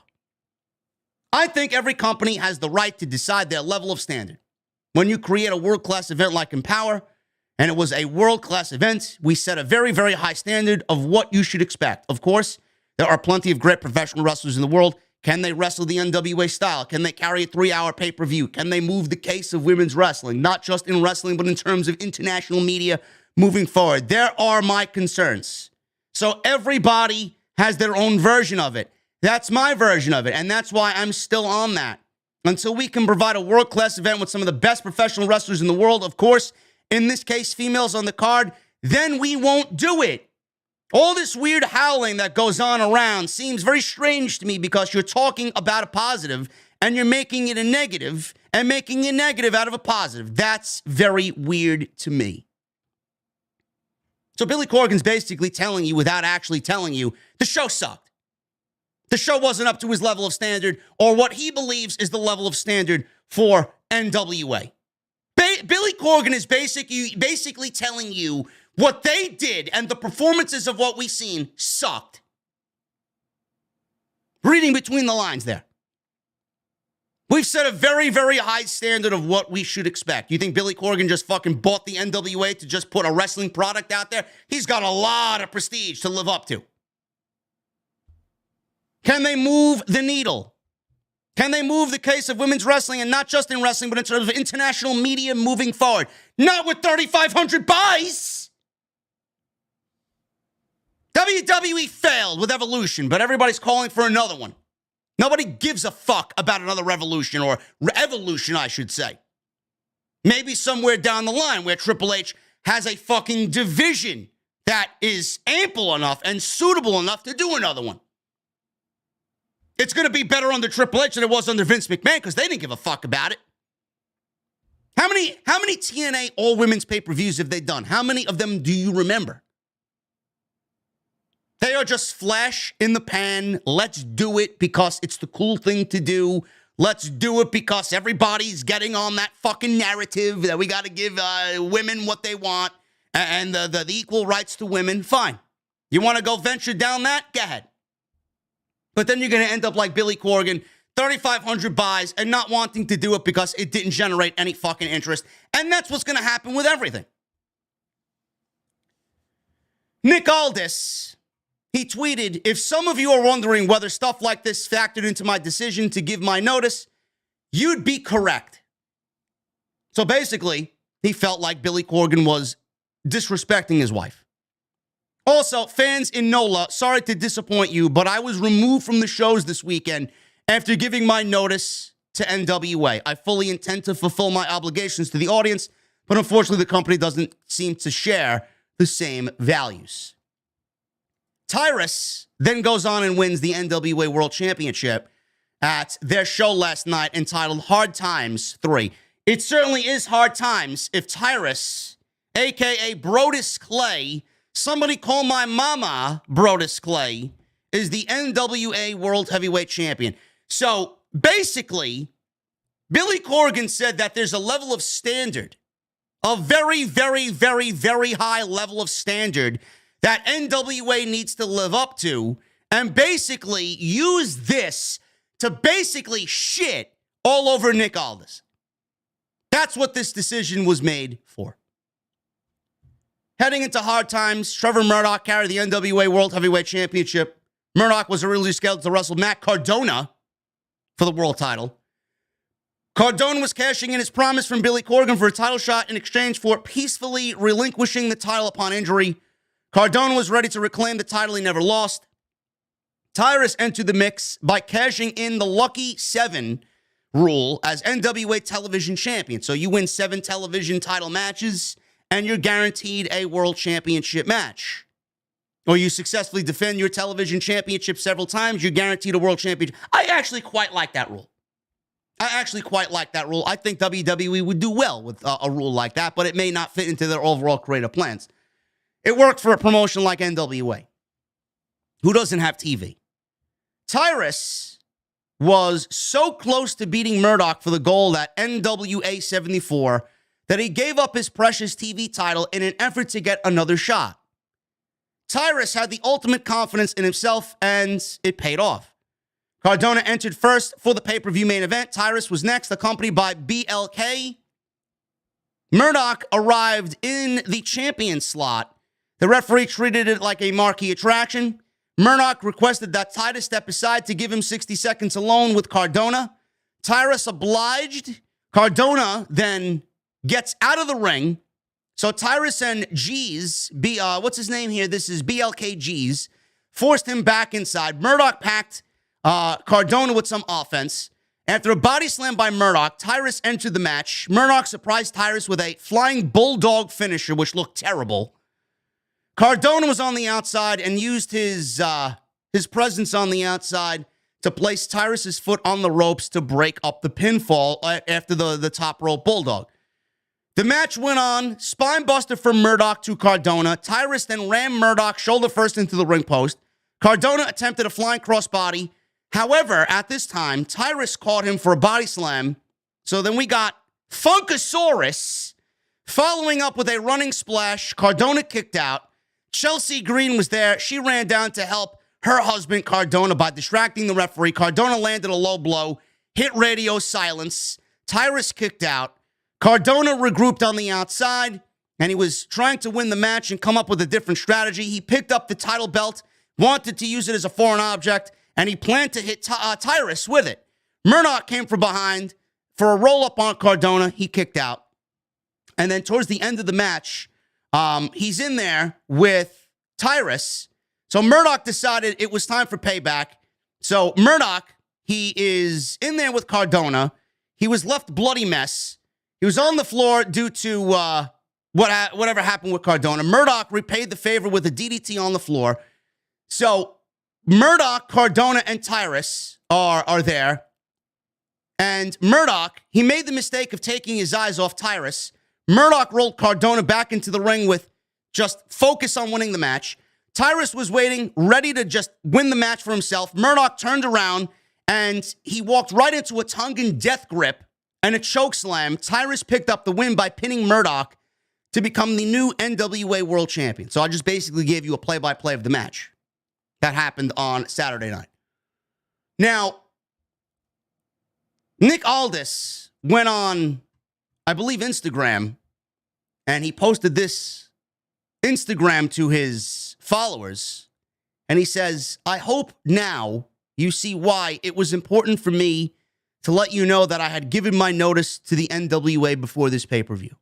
What was a once promising endeavor that I turned down bigger opportunities to take the lead on has become the most toxic brand in all of pro wrestling. Thank you for all of your support."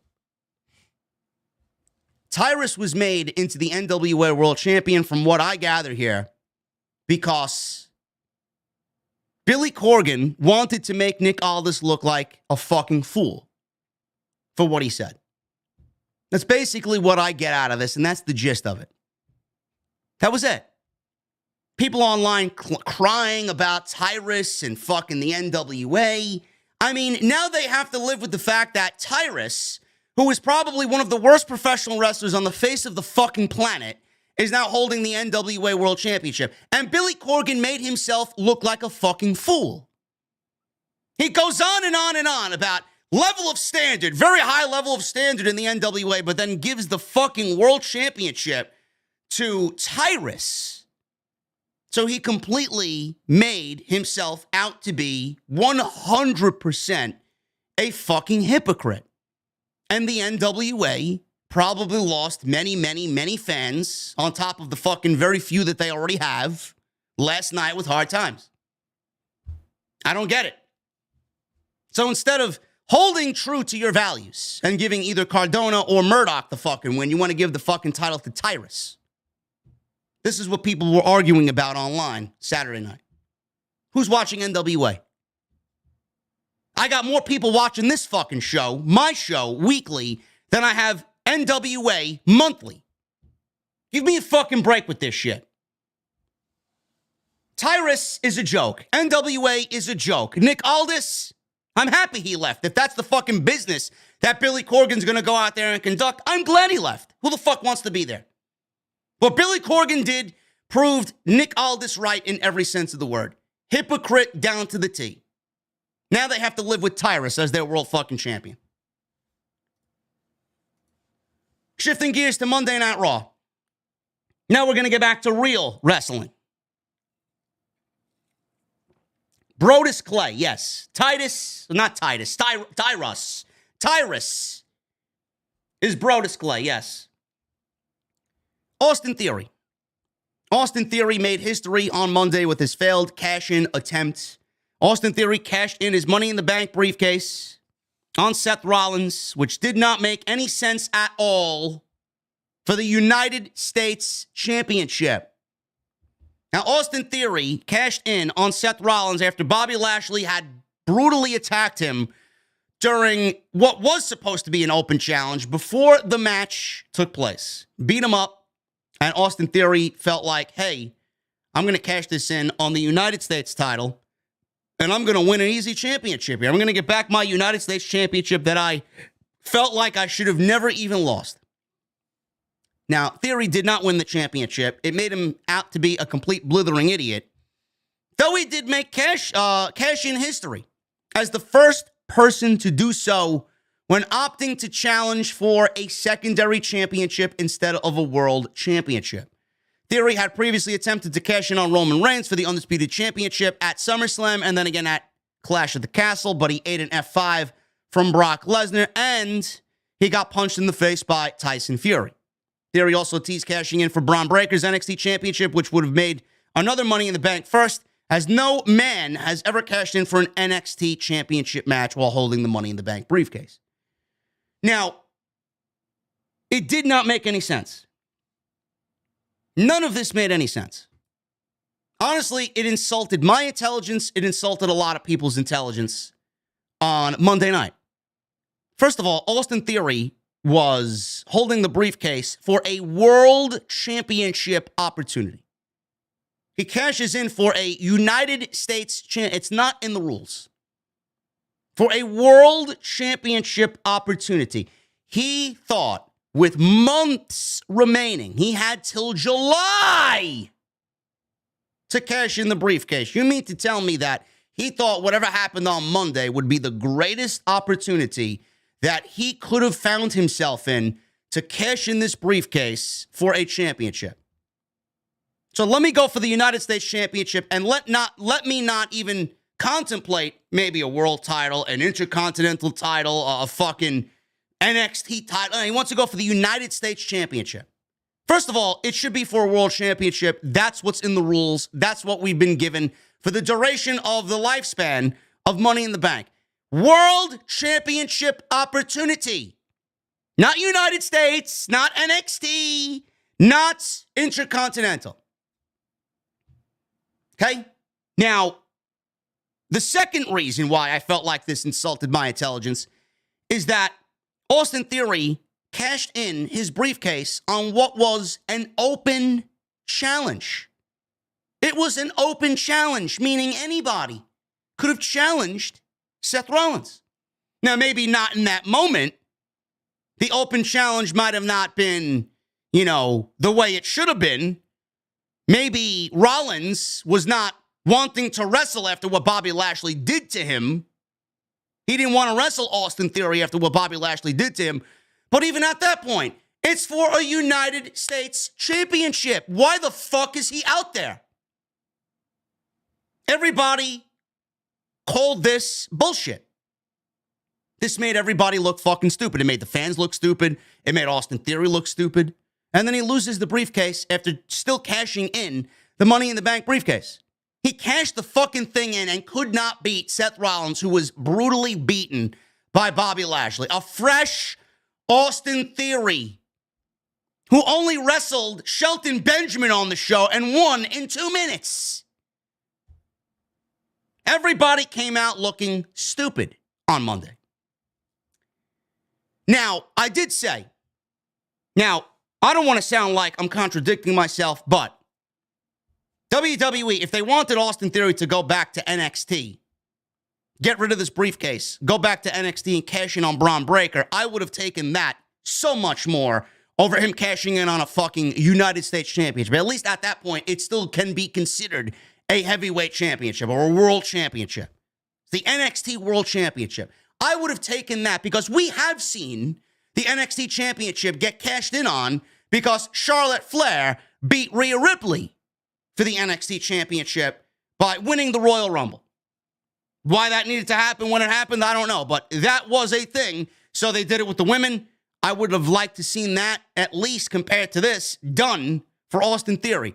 I would have had him beat Braun Breaker and Braun Breaker get called up to the main roster, as I do think that Braun Breaker's ready for the main roster, and you want to give Austin Theory some time as a world champion, so be it. NXT probably would have been the best platform for him to do that. And I do think Austin Theory matches up a lot better with a lot of the guys down there in the main event scene than Braun Breaker does. That's just me. I don't know. I would have taken that 10 times out of 10 over what they did with the United States Championship and him cashing in on Seth Rollins. It was fucking stupid. Corey Graves and Elias spoke out negatively on the Austin Theory failed cash-in. Corey Graves has shared his honest thoughts on Austin Theory's Money in the Bank cash-in, admitting that he's furious with how things played out. He says this on After the Bell, and I quote, "I'm furious with how it all played out. I was furious as it was unfolding before our very eyes, mere feet away from us, as Theory strutted his way down to the aisle, down the ring. I think the world of Austin Theory, and I truly believe what Mr. McMahon was saying 6 months ago. This guy could be the guy. I understand things change. Everything has changed. Everything in our universe has changed in the last few months." He could not believe what he was seeing, because what he was seeing did not make any sense whatsoever. And then Elias, he actually spoke out about it on The Bump with Kayla Braxton and the fucking circus that's on The Bump. He says, and I quote, "I'm going to be honest here. I thought the whole thing was a little bit bizarre. First off, it's an open challenge." There you go. You even got fucking people on that roster saying, yes, it was an open challenge. First off, it was an open challenge.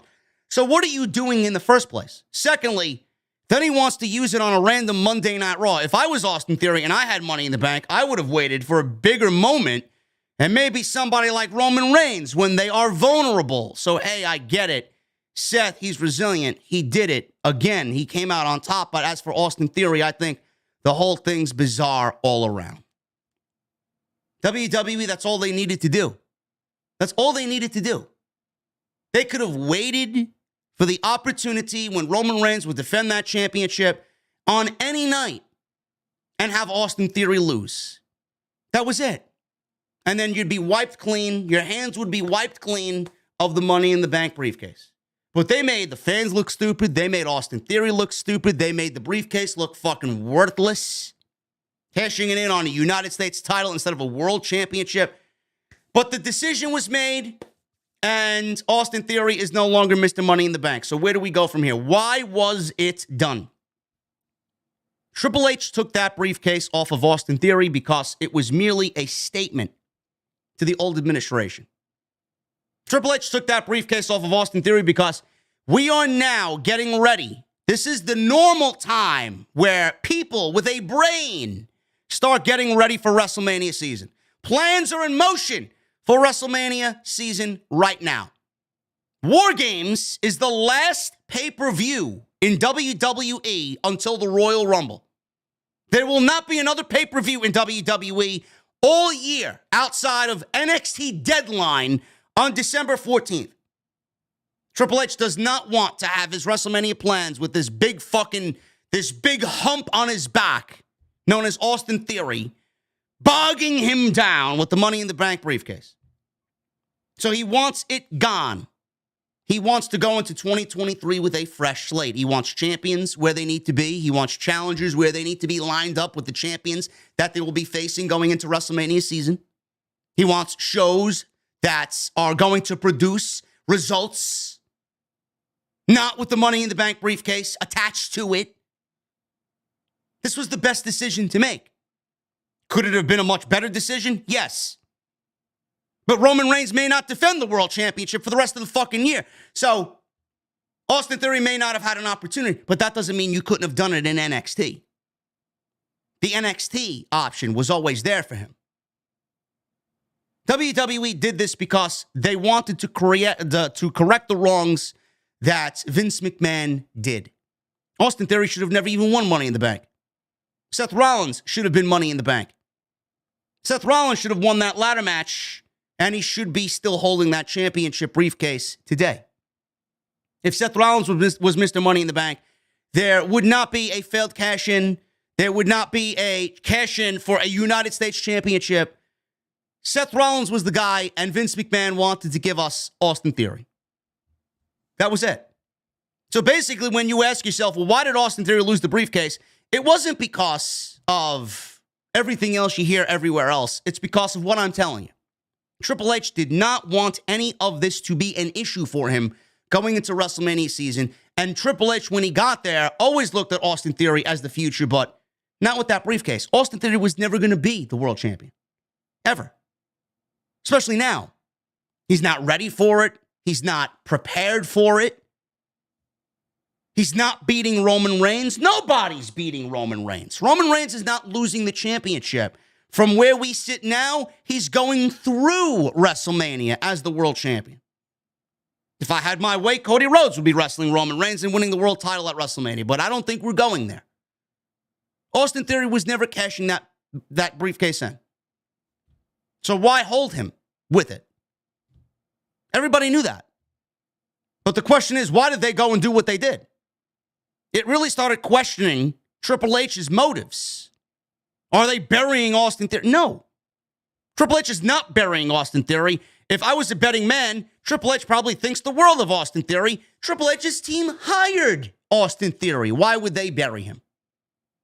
Triple H presented Austin Theory on NXT Black and Gold way back when Triple H was still in charge. Why would he bury him? He only wanted to correct the wrongs and to create a situation where Austin Theory did not have the briefcase holding him back. Now, if you want to look at the positives here, Austin Theory is going to be in the main event program on Monday Night Raw because the United States Championship is acting as a world championship right now because Roman Reigns is holding the WWE title, which is tied to Monday Night Raw. Austin Theory is in the main event scene of Monday Night Raw now with Seth Rollins, as Seth Rollins now turned babyface. So there is positives to come out of this. Austin Theory's in the top program. Seth Rollins just became a babyface. We got the Hurt Business possibly getting back. There is positives to come out of this. The overall execution of this was fucking ridiculous. And it's skewing people from thinking about the positives. It could have been done a lot better. And when you got guys like Corey Graves, who is there every fucking week calling it out, and guys like Elias calling it out, you know you fucked up. It could have been done a lot better than what we got on Monday night. Now, is the Triple H honeymoon phase over? No. I don't think this has any bearing on what Triple H is doing or what he plans to do moving forward.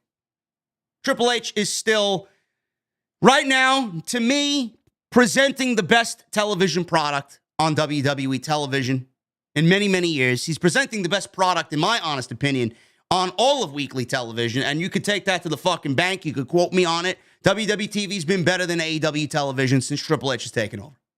And that's not because I'm nut-hugging Triple H. It's not because I'm dick-riding Triple H. I mean, these are the noobs that don't watch my content. I've been fucking pro Triple H since the days of Black and Gold. I mean, this is going on, 10 years now? For years, on this show, I've said, Triple H and the way he's done things on NXT should be done on the main roster. I've been saying it for years while I was laughed at by fucking geeks online. Who was proven to be right? I was. Take a seat. Are we full-fledged Black and Gold on the main roster? No. But it's the closest thing to the Black and Gold that we've gotten since the death of the Black and Gold. And that I can appreciate. He's making better television than Tony Khan right now, I'll tell you that. Tony Khan's got one hell of a fucking roster. I feel like there's no sense of urgency going into Full Gear. I feel like there are stories, but the stories aren't really fulfilling. Tony Storm and Jamie Hayter, fine. Should be a great match. MJF and Jon Moxley, there's a story there. Is it one that I'm interested in completely with the likes of MJF being involved? No.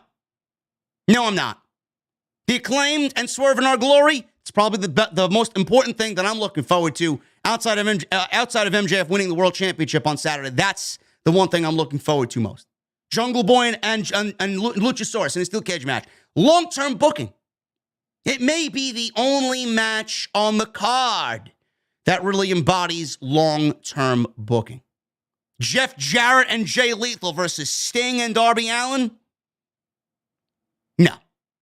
No, I'm not here for that whatsoever. And whatever else they got, the Saraya versus Britt Baker.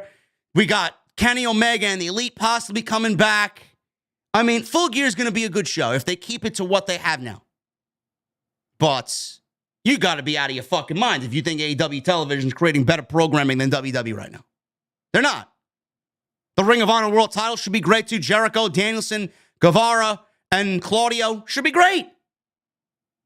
Wardlow, I don't know what the fuck he's doing at the show. Wardlow, Samoa Joe, and Will Hobbs, possibly. I don't know. But AEW is not where it needs to be. I feel like it's taking a hit. It's taking a hit because of the CM Punk stuff. It's taken a hit ever since Cody Rhodes left. I don't know what's going on there. Internally, I don't know what's going on. Tony Khan may be wearing too many hats backstage. Tony Khan may be undertaking too many different things where the Full Gear build is kind of taking a back seat. And maybe he's going to put sole focus. Maybe he just wants to get through the rest of the year. I have no fucking clue. Maybe he wants to start fresh in 2023. And we're just doing what we can do. And Full Gear is going to be used as a reset for everything. It's a reset pay-per-view. But Triple H, the honeymoon is not over, man. Triple H is getting started. This is where it's really going to be under the microscope with Triple H. Going into WarGames, going into Royal Rumble, WrestleMania season, that's where he's focusing most. He's setting the table. The returns, some of the returns have been less than exciting. Hit Row, things that he's made, decisions that he's made by bringing several people back hasn't really resonated yet. Some of the creative decisions that have been made, a little sketchy. But overall, I would say he's done a great job. I don't think anything is really, oh my God, bad. Remember, we came from Vince McMahon's administration. If you think what Triple H is doing now is worse than what Vince McMahon did, clearly you watched whatever Vince was doing with fucking a box of tissues and lube every fucking week. Take the fucking glasses off. See it for what it really is. Shit. There's no way anybody can tell me that Triple H's product is not better than Vince McMahon's product. Fucking ridiculous. Triple H has done a great job. One of the things he's done very good with is Judgment Day. He's changed his mind on Judgment Day. Now, Judgment Day under Vince McMahon was going right down the toilet. Edge was leading Judgment Day. They kicked out Edge. They had this vibe to them that really wasn't resonating with the audience. They weren't cool. Dominic Mysterio now is in the group. And Edge, who founded the group, wanted out of the group due to Vince McMahon's creative plans. Apparently, there were rumors around Judgment Day about them going supernatural. And I don't know how true that was, but that was in the rumor mill. And Edge founded the group, left the group, and with Give Me Sport, WrestleVotes talked about this. He says, and I quote, "I know back in late July or early August, whenever this whole shift happened, from what I was told, Hunter wasn't really cool with Judgment Day. Not personally, but he just didn't like the idea of the group. But since he's grown behind it, and I think they're doing, what they can right now, I think they're going to be around for a lot longer than anticipated." End quote. And good. Judgment Day is probably one of the best things about Monday Night Raw. They resonate with the fans. Rhea Ripley has come into her own. Rhea Ripley's more popular now than any other time in her main roster stint. Finn Balor feels like Finn Balor of old. Damian Priest feels a lot better than any time he's been on the main roster. Look at Damian Priest compared to Vince McMahon's Damian Priest. This guy went from fucking Lou Ferrigno, split personalities, right? When he wanted to fucking really get angry in the ring. Now he's just cool. He's collected. He's calm. He's like fucking, he's just out there having a great time. He cuts a great promo. Finn Balor is loose as a goose out there.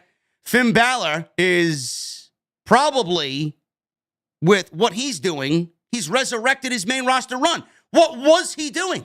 Nothing. Doing nothing. Rhea Ripley, where was she? She was going through tag team partners left and right. Different fucking tag team every week. And now Dominic Mysterio, I don't really care for Dominic Mysterio, but Dominic Mysterio is generating heat better than most of the people that have been there for years. Those people would pay to get the type of reaction that Dominic Mysterio is getting. Judgment Day has worked. Judgment Day has worked because they let the handcuffs loose. They let them go out there and be themselves and own. Judgment Day basically is all four of these personalities combined without any lock and key. That's it. And we're seeing a better version of the group and a better version of all four of them in total. I love it. So yes, Triple H did change his mind because Triple H changed his mind because he allowed the talent to be the talent and go out there and make it their own. And now it's great. This is what happens when you trust the talent to go out there and make it. That's why Triple H changed his mind about the stable. Vince McMahon, if this was Vince McMahon, they probably would have already been broken up. 24/7 title's been retired. Good riddance. I don't need to talk about that. You guys saw it on TV Monday. Dana Brooke lost the title to Nikki, not trash anymore. And she tossed it in the trash, or at least tried to. I don't know if it was accidental or if it was legitimately supposed to be that way, but Nikki Cross has retired the 24/7 championship and is now in the retired section on WWE.com. Good riddance to the 24/7 championship.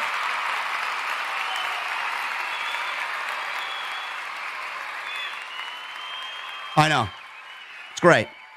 Absolutely fantastic. Mia Yim returned on Monday Night Raw. Wasn't really all that impressed with Mia Yim's return, but, to sell the equalizer to Rhea Ripley to join the OC and AJ Styles, I guess it did work. She's back. She's now part of the OC, joining Gallows, Anderson, and AJ Styles against Judgment Day. So that should be, I don't know where Edge is going to fit into this at Survivor Series. I don't know where Beth Phoenix is going to fit into this at Survivor Series. But we will probably get something along the lines of a Survivor Series traditional match with all these men and women involved at WarGames in Boston. But Mia Yim is now back in WWE. We didn't really get an overwhelming, oh my God, Mia Yim is back. But WWE is bolstering the women's division because Triple H has big plans for the women's division in 2023, and Mia Yim is going to be a part of that. And Mia Yim also, on a side note, is part of the old WWE administration that was not really given an opportunity. Triple H gave her the opportunity in NXT. She did great in NXT. And I feel like when they brought her to the main roster, she really got the short end of the stick. They put her under a mask. It didn't really go anywhere. The group was dead, and then they ended up firing her. It was a rough year for Retribution. And Mia Yim was a part of that, and I don't know if there was any kickback from that. I don't know if there was any, hostility towards that or creative indifference there. I don't know if they voiced their opinions on it or whatnot. Maybe sometime in the future we'll all know. But, she was placed under a mask for the duration of her main roster run, and nobody realized who she was or what she was. She was hidden away from the WWE world. Not really a good look. So when you ask, why did Triple H bring Mia Yim back? Because her first run basically is non-existent. She went from NXT to unemployment. So now she's back on the main roster, and with AJ Styles, Finn Balor, Rhea Ripley, Judgment Day, she's in good hands on the main roster, and she's in something that actually is the top program on Monday Night Raw. Tommaso Ciampa, where is Ciampa? I miss Ciampa. I love Tommaso Ciampa, but he's injured. He's on the sidelines for the rest of the year. Last month, Ciampa revealed that he underwent surgery on his hip labrum. PW Insider reported this week that in asking around, we were told that he isn't expected back until next year. Ciampa was last seen in action on September 17th at a WWE live event when he faced Bobby Lashley. I wish Ciampa nothing but the best. I hope he gets back, man. Ciampa, when he comes back, hopefully this Miz situation is over with. If it does anything positive, A, it gets him away from the Miz. B, he can get back and he can be Tommaso Ciampa on his own, or if WWE wants to, team him with Johnny Gargano. But I don't know what Triple H has planned for both of his boys in Gargano and Ciampa. They could go rogue, they could go single, or they could be a tag team and get DIY back together. Depends on where the tag team vision is, the tag team title situation, the tag team division is in 2023. We'll use them as we get to that situation when we cross that bridge. But Ciampa's not expected back on TV for the rest of the year. Maybe we see a return in the Royal Rumble. I don't know how long a hip labrum takes to recuperate from, But I would love to see him back, hopefully, before WrestleMania. I think he deserves that. Ciampa in a WrestleMania match this year with a major program under his belt, I think he deserves it. I really do. NXT.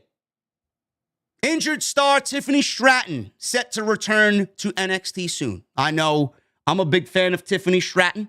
I think she's one of the best to come out of that division. You look at her body of work from when NXT 2.0 started to where we are now before she took that leave of absence to go get herself situated with the injury. She looked great.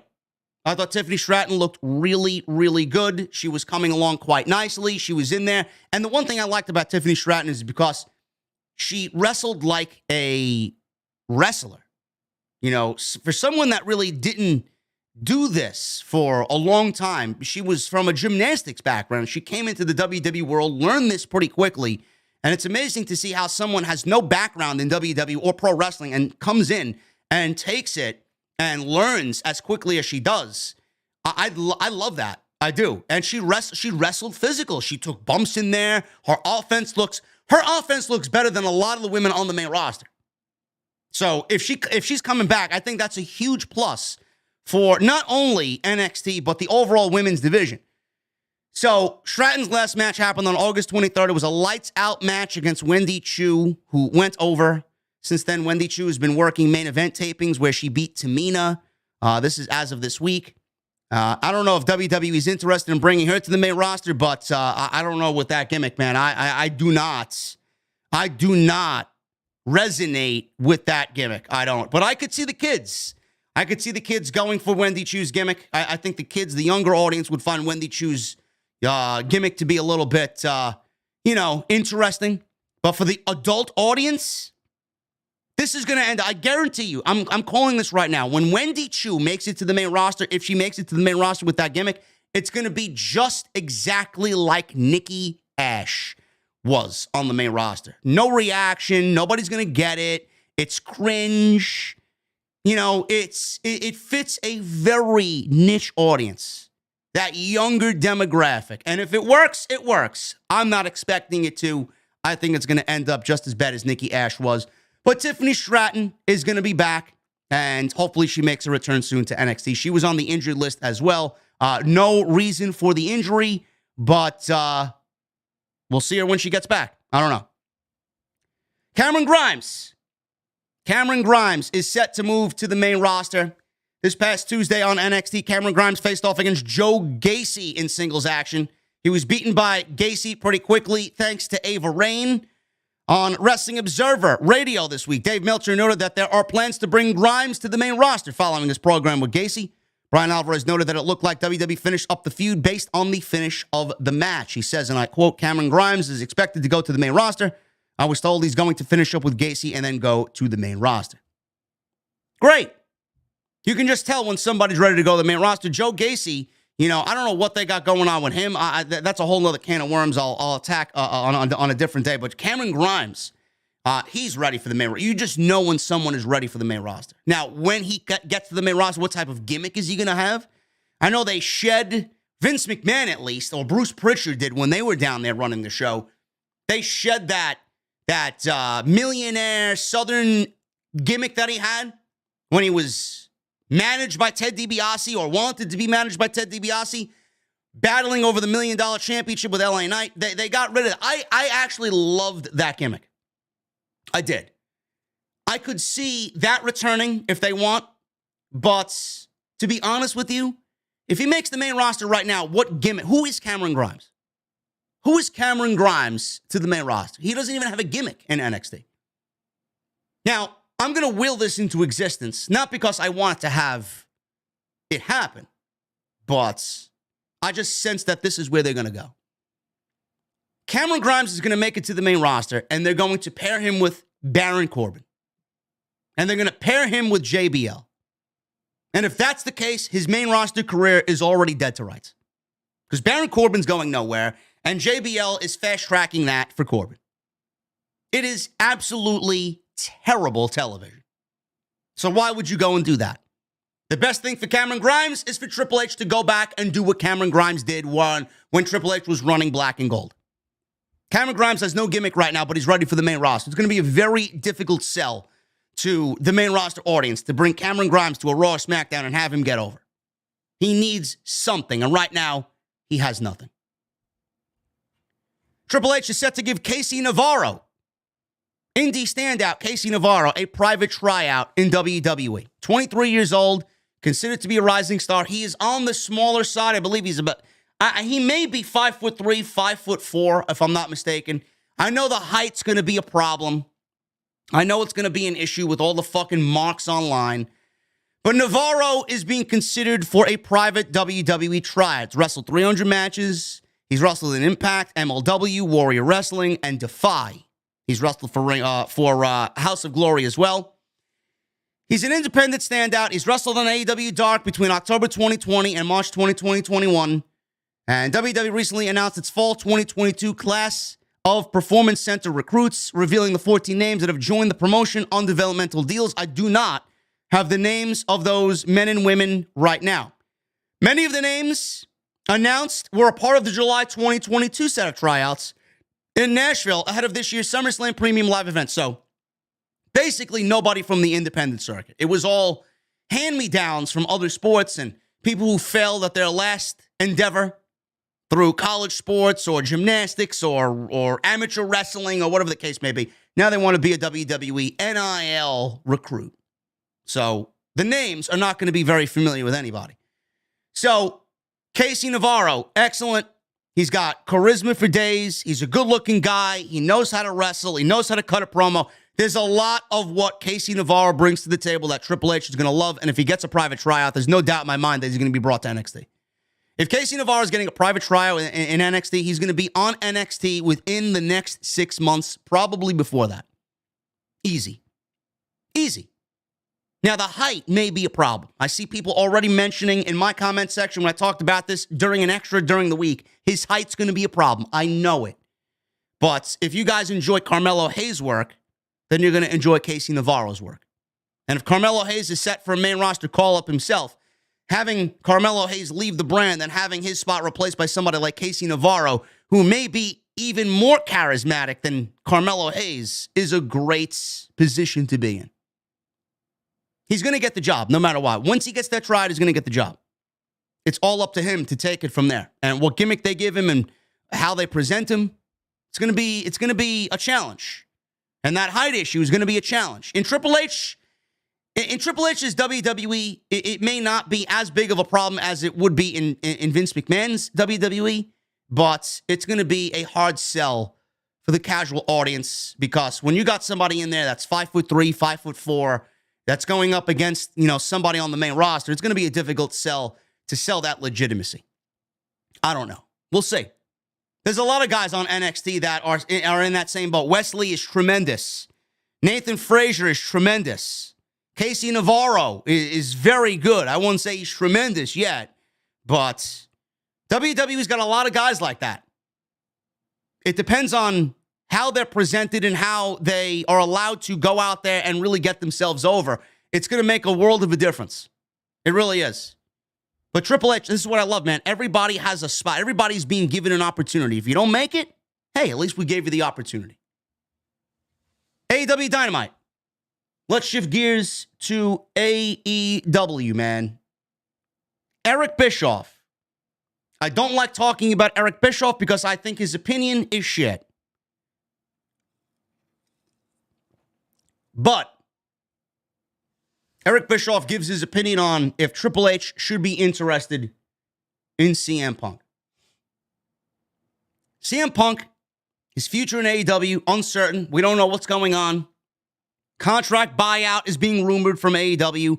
He just recently made an appearance for an MMA promotion, and he did color commentary this past Thursday. The Bucks and Kenny Omega are coming back to television, probably at All Out, at Full Gear rather, stemming from the All Out situation. They were stripped of their championships. They were suspended, and an investigation was launched into what happened at All Out. Ace Steel was fired. The Elite are on their way back, and like I said, will be at Full Gear. Eric Bischoff, who's been exchanging verbal shots with Punk Going back to 2021, Eric Bischoff, who's been very critical of Tony Khan and the way he's handled AEW, he says this, and I quote, in regards to Punk potentially being bought out by AEW and Punk being back on the free agent market, I don't know what Paul Levesque is thinking. I don't know what their plans are, what their strategies are, so I have no idea. I can tell you from my perspective, I wouldn't touch Punk with a 10-foot pole. I think CM Punk has a mystique because of WWE and because of the pipe bomb interview and because he walked out that created this aura and mystique that Tony Khan bought or brought to AEW and took advantage of for a minute. And once that mystique was gone, once you kind of let that air out of the balloon and now you're just performing every week, I didn't see it in Punk. I just didn't see it in him as a character. I didn't see it in him in the ring. He was good, but he wasn't phenomenal. He's old. He's fragile. He was never in great shape to begin with. And he didn't start out as an athlete. And now at 44 years old, he's fragile as hell. So what would you do with him? Especially in WWE, where the intensity and the physicality and the schedule is so much more than it is in AEW, just the sheer workload. Punk pretty much crapped the bed the way that he handled himself in AEW, referring to the AEW all-out media scrum fight with the Elite. I think the audience is kind of turned on him. I'm sure he still has some diehard fans out there and all that. Everybody does. But the general audience, I think he left a really bad taste in their mouth, and they realized that that mystique is no longer there, and he's just another guy. So I don't see the value. I can't imagine it. I can't imagine CM Punk going back to WWE to begin with. I've been saying this for weeks. I can't really sit here and tell you Eric Bischoff is wrong either, because he's not. Eric Bischoff made a lot of sense in this interview with Wrestling Inc. He's 44 years old. He's injury prone. The first injury should have never happened. The first injury, I'm not even counting because it was just Punk being Punk, and it was a freak accident that should have never even happened to begin with by jumping into the fucking fans during a goddamn ring entrance, breaking his foot in the process. I don't even count that. But the injury to the tricep, I mean, that could happen to anybody, especially in a match with Jon Moxley. It's going to happen. I mean, look at what Moxley and Page did. Moxley almost decapitated Page with a fucking stiff clothesline. Shit happens. Anything can happen in that ring. I'm not blaming it on him being fragile, but, you know, he's been away for 7 years. How much wrestling has he done in 7 years? We don't know. He's trained in MMA, but training for MMA and training for a pro wrestling match is two completely different things. The physicality of both is different. It's two different worlds. So is Punk injury prone? Probably. He's been away for 7 years. The fuck did you expect him to come into? AEW did sign CM Punk to a long-term deal to be the face of the company. Did he need to wrestle every week on television? No. Did he need to be on every show? No. That's where Tony Khan's problem came in. He put so much on CM Punk because of the money and the monetary value that he placed on CM Punk that he felt like he needed to use CM Punk every single week, whether it's in the ring, promo, microphone, on the commentary desk, backstage vignette, whatever the case may be. We didn't need to see Punk every single week. That was the mistake that Tony Khan and AEW made, but I get it. And I get that they wanted some type of return on their investment. But what you do is you take somebody for 7 years and you put them on TV every week. Like Bischoff said, that mystique and that aura of Punk is now gone. You've popped that balloon and the air is now coming out of that balloon until you have nothing and it's just withering away every single week. I would have not presented Punk on TV every week. I would not. But with him going back to WWE, that's not going to be something I care for either. And the reason why I don't care for it is because I don't want to see CM Punk go back on everything he stated for 8 years. CM Punk has ruined a friendship with Colt Cabana over the things that he said on a podcast, and it came down to being paid royalties for said podcast. So if he goes back to WWE, he's basically telling you that everything that happened in 8 years was for nothing. Everything he said, for nothing. All the words that he put out there in the universe for us to listen to and digest, for nothing. Him coming back after all this time to join AEW, to only join WWE, all for nothing. Colt Cabana and the friendship ruined there, all for nothing. To go back to WWE and do what? I see people making fun of, CM Punk is going to get his buyout before WrestleMania, and he's going to wrestle Stone Cold Steve Austin at WrestleMania. He's going to wrestle John Cena at WrestleMania. Now, those are interesting aspects. Those are interesting fantasy discussions, but I don't see that happening. Tony Khan's not a fucking dummy. He knows exactly what the possibility is if Punk goes back to WWE. He doesn't want that to happen.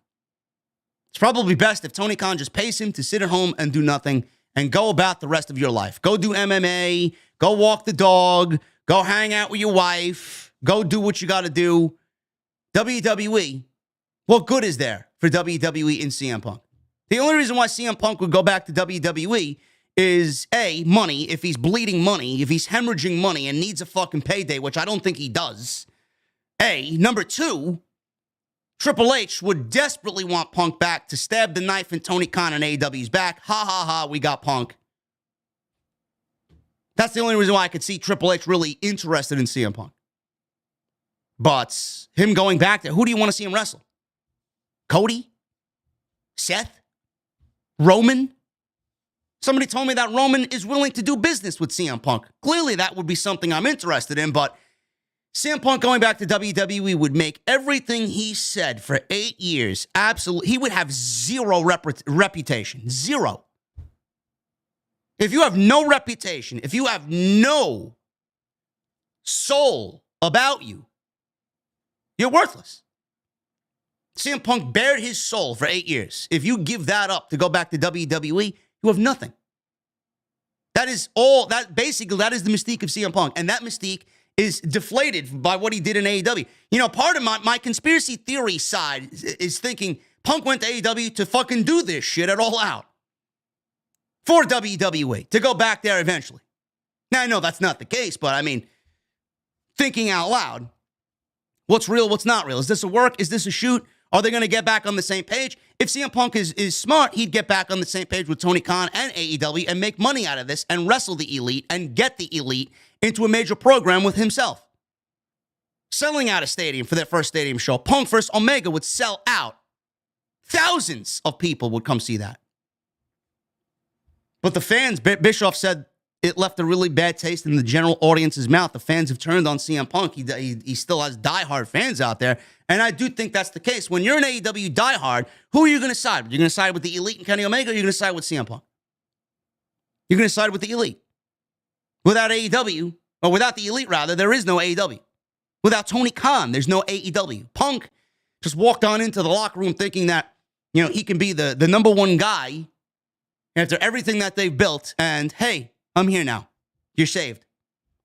Kind of shits on the elite's work. This was their dream. This was their vision. And CM Punk really shit all over that. I could see why the fans and the audience are siding with the elite and not with CM Punk.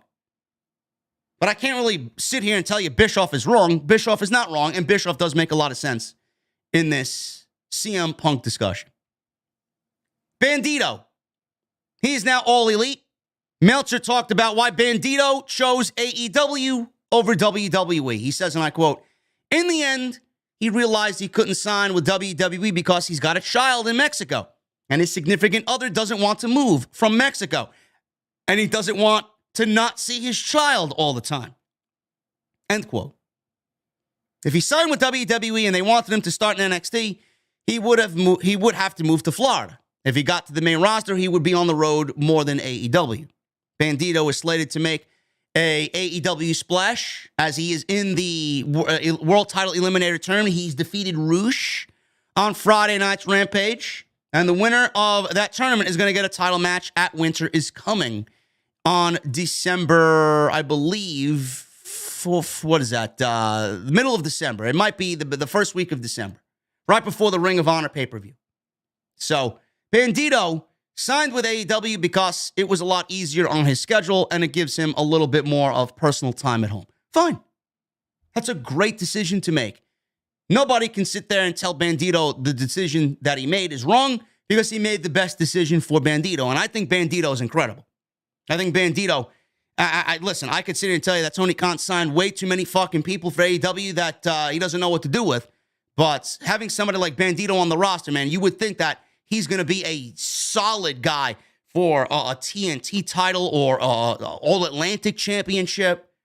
I mean, a guy like that, you're bringing into the company, he better be fucking utilized because that is a great talent that Tony Khan signed to the company. But he's got so many other talents that aren't fucking being featured right now. And we're adding Bandido to everybody else that's not being featured. I don't know. So he signed with AEW because personal life was more important to him instead of being on the road with WWE and having to move from Mexico to Florida if he did join WWE and get started in NXT. Konosuke Takeshita is returning to AEW. Speaking of the All-Atlantic Championship, he would be perfect for that. Takeshita will be in action on November 18th. That is Rampage. He is teaming with Jun Akiyama, who will be making his AEW debut. And these two are DDT stars.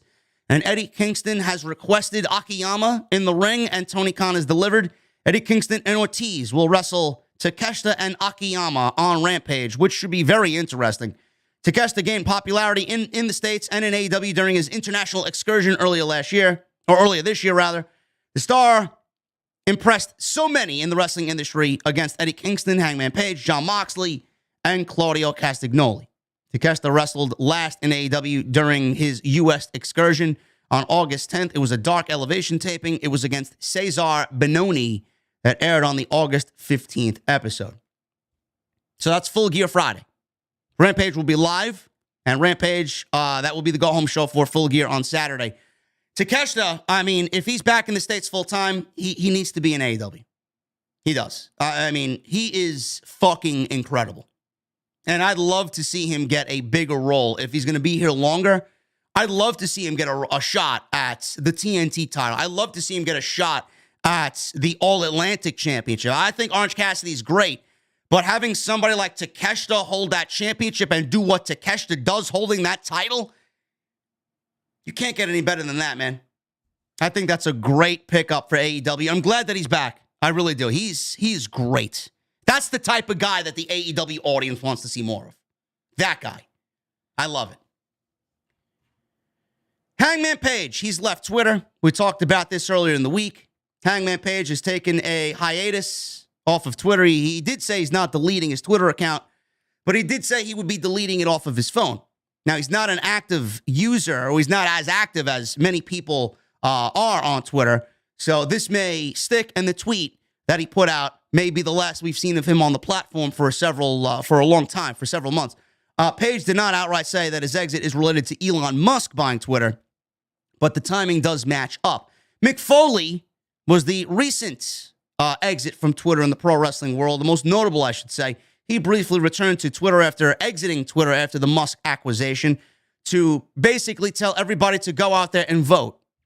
So Adam Page is off of Twitter, and he's no longer on Twitter, and one has to assume if it is Elon Musk related. If Adam Hangman Page doesn't want to be on Twitter, nobody's going to question him because Twitter is a fucking cesspool. I don't even want to be on Twitter, but I have to be on Twitter because I do what I do. But Adam Page getting off of Twitter may be one of the best decisions for him that he could possibly ever make. It is the best creative move. It is the best long-term booking decision that Adam Page will ever be a part of. Believe me. Nobody is on Twitter to follow Hangman Page. Believe me. MJF. He's joined the cast of Sean Durkin's The Iron Claw, which is a film about the Von Erich family. Good for MJF. MJF is going Hollywood, man, as he is joining the cast of The Iron Claw. The upcoming film is about the Von Erich family. Deadline reported the news this week. It's unclear what MJF's role in the film will be, but this will mark his first feature film endeavor. The drama is set to be financed and produced by A24, while Sean Durkin wrote the script and will be directing it.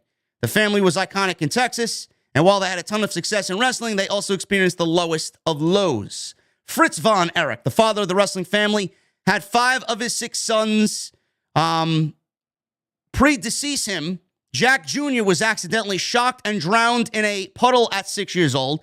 David Von Erich died in a Tokyo hotel at the age of 25. Mike, Chris, and Kerry all committed suicide. MJF joins a cast that includes Jeremy Allen White, Zac Efron, Harry Dixon, and Holt McCallany, Maura Tierney, and Lily James. MJF is slated to challenge Jon Moxley for the AEW World Title in the main event of Full Gear on November 19th. Good for MJF. MJF is going to really be the transcending star that he continues to make himself out to be. A generational talent now, not only in the world of professional wrestling, but he's getting into his fucking first venture in Hollywood. We may be looking at the next Rock, folks. We may be looking at the next Rock and Stone Cold Steve Austin and MJF. Absolutely. Charlotte Flair. Where is Charlotte Flair?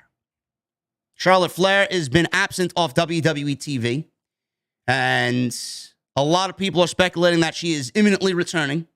Ric Flair has confirmed that there is nothing wrong with Charlotte because a lot of people were questioning that she had to pull out of a big appearance at an indie signing.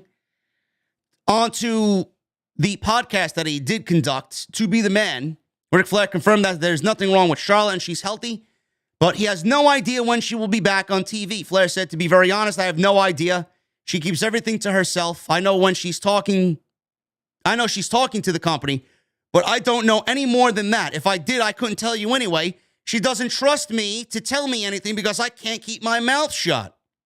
Conrad then said, well, a lot of fans I know created a little bit of chatter because I guess there was an appearance she had that was canceled. And I know Andrade said recently that she had some personal stuff that she was working on. You and I know that physically she's fine. Emotionally, she's fine. It's her business to share. But I guess what I wanted to sort of set the record straight on is there's nothing wrong with Charlotte Flair. She is fine. Flair said that Charlotte is in the best shape of her life. And he's been saying that Charlotte vs. Bianca Belair should happen at WrestleMania. I hope to God not. That's Rhea Ripley's spot, not Charlotte Flair's spot. He said she is probably in the best shape of her life. I think it's probably a mutual decision between her and the company as to when she comes back. I would assume under the perfect circumstance. She's the best wrestler, but she's the greatest female wrestler of all time. Like I said before, to have 2 legit world-class athletes, you could write the story itself. NCAA track star, strength, coordination, athleticism, Bianca Belair, Charlotte Flair. It's a main event in itself, in my opinion. That's the match. No, it's Bianca and Rhea Ripley at WrestleMania. Charlotte Flair does not factor into Bianca Belair whatsoever. We're not putting Charlotte Flair in the title match because she's Charlotte Flair. We're putting who makes sense. Charlotte's been off television. Rhea Ripley has now amassed TV time and created a character for herself and has created an audience for herself, a deserving spot for herself to where she should be the one to challenge Bianca Belair. And she's owed a title shot anyway, so I think that would make the most sense. And finally, guys, we're going to end with this one. Is backstage news that has now emerged from Clash of the Castle. News on the convoluted idea that Roman Reigns and Drew McIntyre in the main event, a convoluted idea on the match finish. Now, WrestleVotes told Give Me Sport. Now, let me set the table here. The main event saw Drew McIntyre lose because of Solo Sikoa. Tyson Fury was out there to stop Austin Theory's cash-in. Solo Sikoa joined the Bloodline, helped Roman when the Usos and Sami Zayn weren't there. He helped the Tribal Chief retain the title and beat Drew McIntyre. Now, WrestleVotes told Give Me Sport that there was a convoluted idea for McIntyre to win one of the belts, the WWE title or Universal title, at the show. He says, and I quote, the only thing that they could think of was Austin Theory. With Austin Theory, he was somehow going to make it known that he was only cashing in for one of the belts. Therefore, it became a triple threat. And Tyson Fury stopped him like he did, and Drew would then go on to take one of the titles. For whatever reason, that didn't work. It sounds really convoluted. I don't know how you're going to pull it off on television. So the convoluted idea was for the match to be turned into a triple threat match, but Austin Theory cash in for only a title, a WWE title or a Universal title. Now, it could have made sense. It could have made sense if WWE actually played that narrative up on television. Austin Theory coming over from Monday Night Raw. I'm a part of the Raw brand. We have no world champion. I want to be the world champion to represent my show. Now, if they played that up leading up to the pay-per-view, it could have absolutely worked.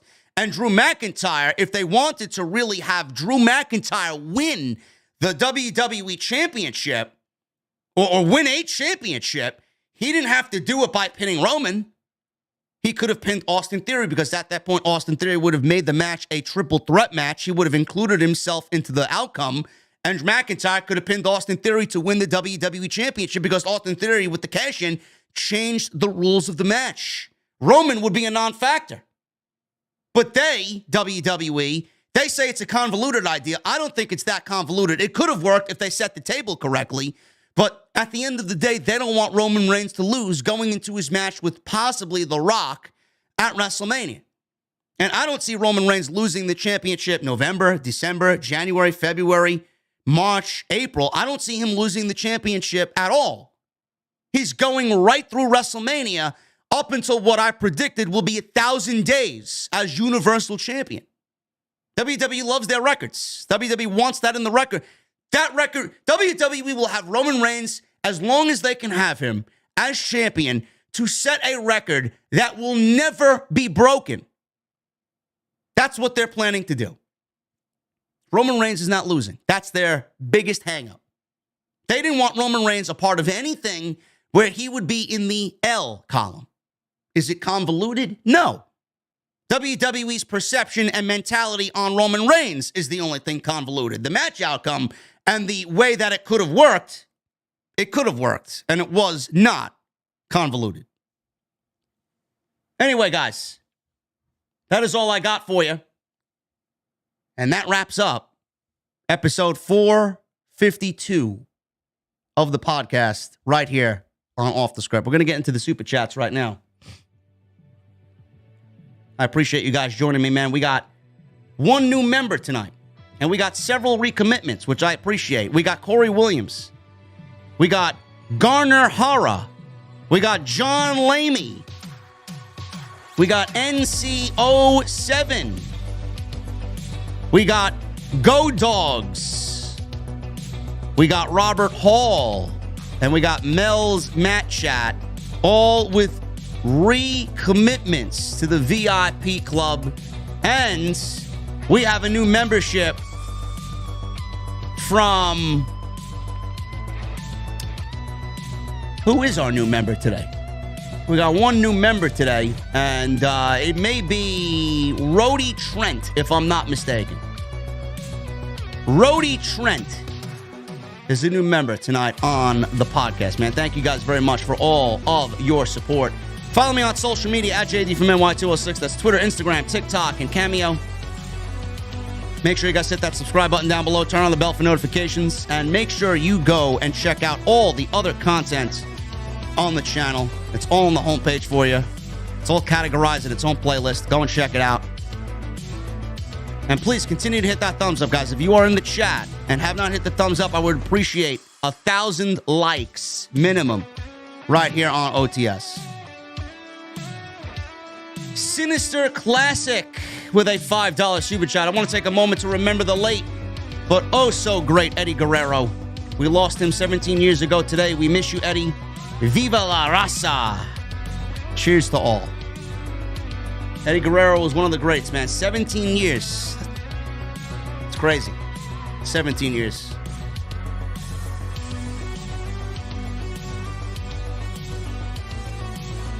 Tony Brown with a $1.99 super chat. Good evening, young bro. Good evening, Tony Brown.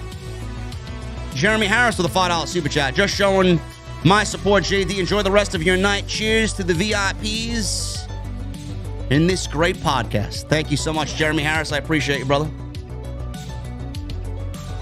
Levi Litova with a $7.99 super chat. So happy to finally be able to make a live show again. Always slogging away at work. OTS, let's go. Thank you, Levi. We need you more. We need you in here more, Levi. Garner Hara with 3 months. Here to show my love and respect to the king of the IWC. Cold beverages on me. Everyone in the chat. I love to see it, Garner. Thank you so much, man. John Lamey with 4 months. OTS for life. Thank you, John. NCO7 with 3 months. Tay the Savior with a $4.99. Was Billy Corgan giving Tyrus the World Championship as an FU to Nick Aldis? Yes, he was. Basically what he did, he gave the world title to Tyrus as a fuck you to Nick Aldis, and it also made himself into a hypocrite. He exposed himself and the comments that he previously made on a podcast. Shane Arnold with a $4.99 super chat. Hey, JD, Monday Night Raw will be in my hometown this week at the KFC Yum Center. Is that what it's really called, the Yum Center? And also, it's my birthday week as well. Well, that's the most important thing. Shane. Well, hopefully you have a happy birthday, bro. I mean, we'll be doing live streams all week, so hopefully you're in the venue celebrating your birthday, man. It's the place to be. And enjoy Monday Night Raw. I don't know if you're going or not, but if you are, enjoy yourself. Nick Williams.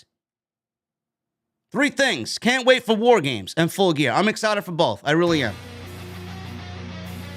Now, Nick Williams wants me to check out Sonic Frontiers. There's a song, I believe he says, it's called Breaking Through, and it's fire.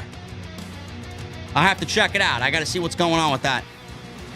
And I do like open world RPGs, and I got to go check out Final Fantasy X1V. It's optional, but you should give it a try. Bro, there's a new Final Fantasy 16 coming out that I'm very much interested in checking out. I seen the trailer for it at the recent video game conventions. No, it's not E3, Gamescom or something like that. It was revealed during the Video Game Awards or something like that. It looks great. I love that type of shit, man. Right now, I think I'm going to be purchasing God of War soon. I haven't purchased God of War yet. I don't know what I've waited for.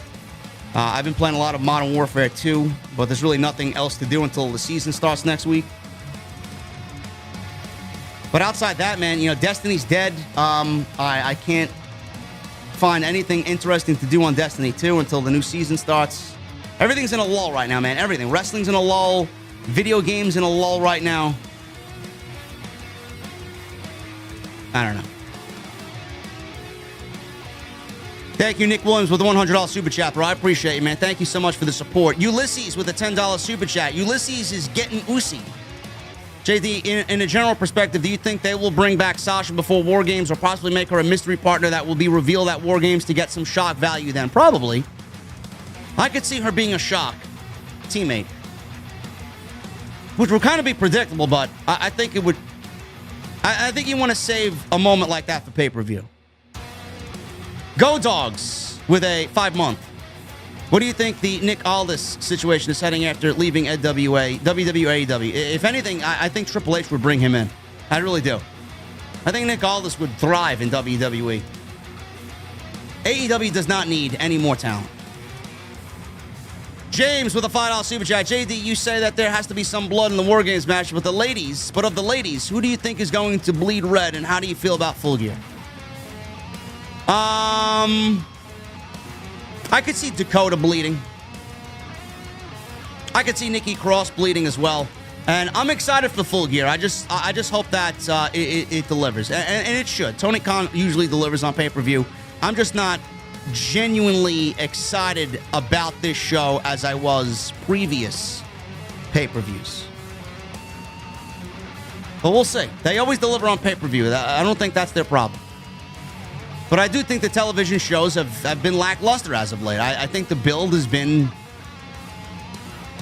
not AEW-esque. And that's just me being, fair. Soundwave, 199 Super Chat. I would like to see Elvira at WrestleMania 39.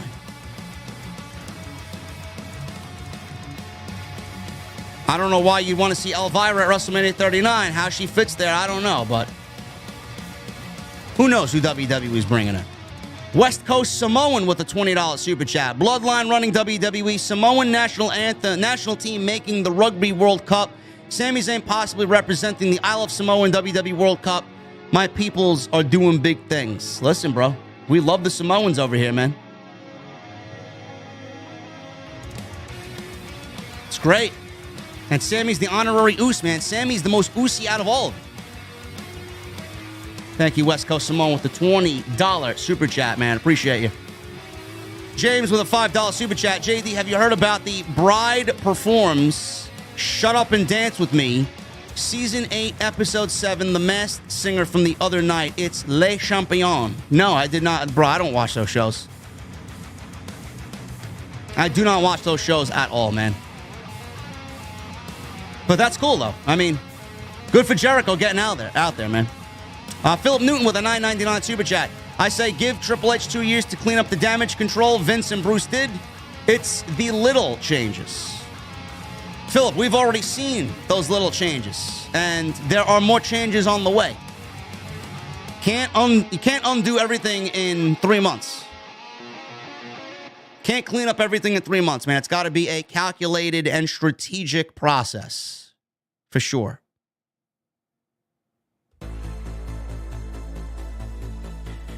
Also, Philip Newton with a $4.99 Super Chat. Corey Graves is nothing but a tool, especially after defending who I can run fast because I'm Braun. Corey Graves is very good at his job, Philip Newton. I enjoy Corey Graves greatly. Whatever he says in regards to anybody else is Corey Graves' opinion. Robert Hall, 85, with a 22 months. Google says 3,500 buys. Well, Google is not really wrong. Lame.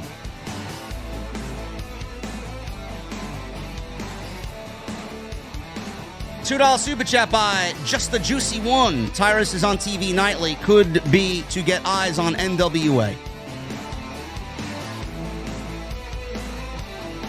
I think that's where most of the hate... Actually, A, he sucks. B, I think the other part of the hate for Tyrus is because of his political views, I'm assuming. Because the IWC are the most intelligent specimens out there where, they dwell into all political aspects and talk about all of the political narratives out there. And if you argue about it, you're wrong. El Fuen with a Chilean pesos, 10,000 Chilean pesos. Thank you, brother. Hello, JD. I'm in the hospital again with my mom and sister. She's prostrated and can't walk or move anymore. We give her the best care possible, but it seems now she will no longer be with us. I'm grateful for your podcast. Well, Jesus Christ, El Fuen, man. I'm sorry to hear that, brother. I want everybody in the OTS venue, man, all my VIPs to give those prayer emojis up for El Fuen and his mom. Sorry to hear that, man. Thoughts and prayers are with you.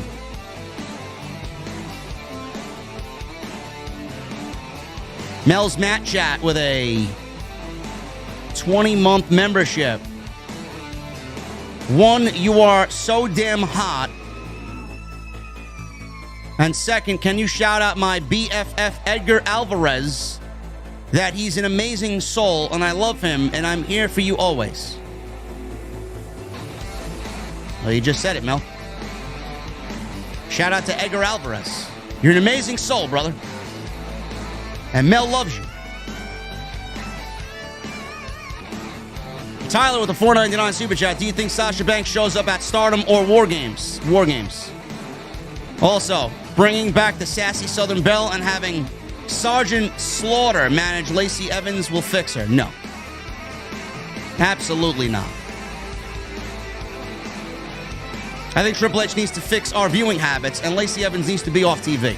Cliff Goat, 4 months. Thank you, brother. Great show, JD. Excited for this week in gaming. Warzone 2, Generation 9 of Pokemon with Scarlet and Violet. Let's fucking go, man. Yeah, I don't know which one I'm buying, but I'm going to wait for the reviews. If they are good reviews, I'm going to buy it. I'm going to go to the store and buy it this week. Or whenever it comes out.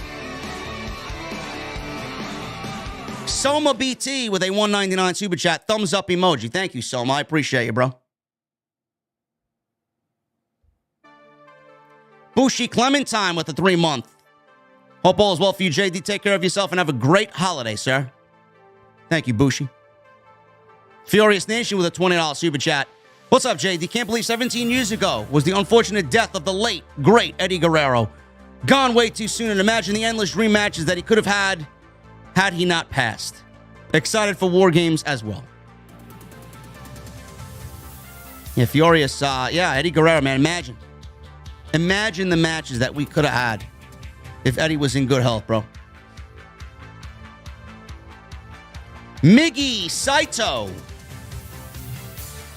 Are you going to play Resident Evil 4 Remake? Absolutely. I played every version of Resident Evil 4, and I'm not stopping, bro. They could make that game until I'm fucking 90 years old. I'd still play it. The Script Keeper with a $10 super chat. So NWA made Tyrus to be champion to screw Nick Aldis. And what's going to end up happening is NWA screwed themselves by losing their only notable names in that company. Yes. Basically. So the NWA, as far as I'm concerned, everybody's wasting all this energy and expending all this energy on the NWA. The NWA is dead. Who gives a fuck about the NWA? There are bigger things to worry about, and it's not the NWA. Cody Snyder with a $5 super chat. Man, I want to see MJF win that title, but I'm not eager to spend $50 on that show. I'll be watching your Twitter feed review for sure. It'll be worth 50, bro. I think it'll be worth 50. Should be a good show. Furious Nation with a $20 super chat. Speaking of WarGames, after the Brawling Brutes and Bloodline brawl from SmackDown on Friday, imagine if William Regal was still there to say WarGames. It would have been perfect, in my opinion, bro. And could you see Nick Aldis in NXT Europe? No.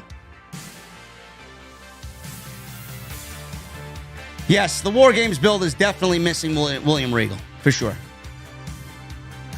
Nick Aldis, I do think of. If he wants to wrestle, I could see him in WWE.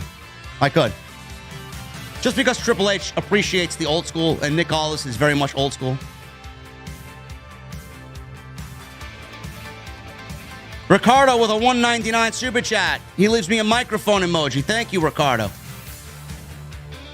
Furious Nation with a $20 super chat. Also, did you hear about what happened to Scarlett last night with the fan throwing a drink at her? Yes, I did. I hope Scarlett is okay. And Brodus Clay as NWA World Champion is a joke. I don't blame Nick Aldis whatsoever for leaving. Yes, I did hear about that Scarlett story. Some lady threw, I believe, water at Scarlett, and they were escorted or kicked out of the building. I don't know why.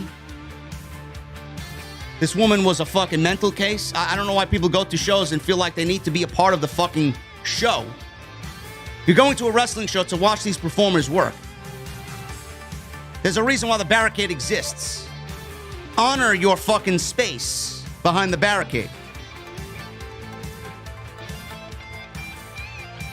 Jay McCabe with a Australian $7.99 super chat. Hey, JD, checking in from Brisbane, Australia. Love your channel. You're the man.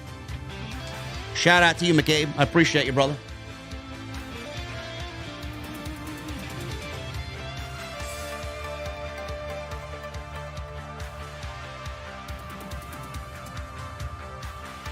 And Danny H. Vlogs with a $1.99 super chat.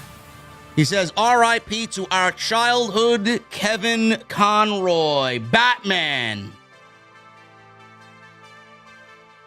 Man, the original Batman, the animated series, me and my brothers were big into that. Big time into that.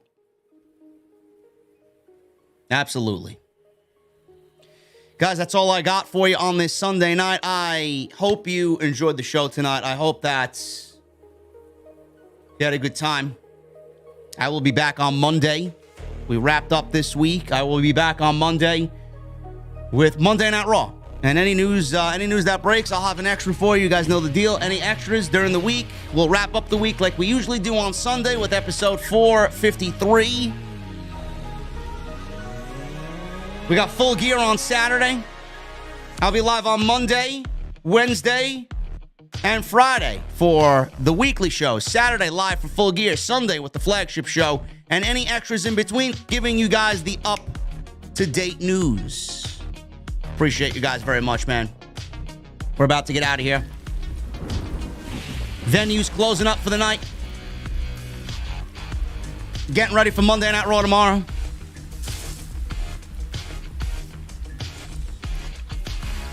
Follow me on social media, guys, at JD from NY206. That's Twitter, Instagram, TikTok, and Cameo. Links are down in the description below.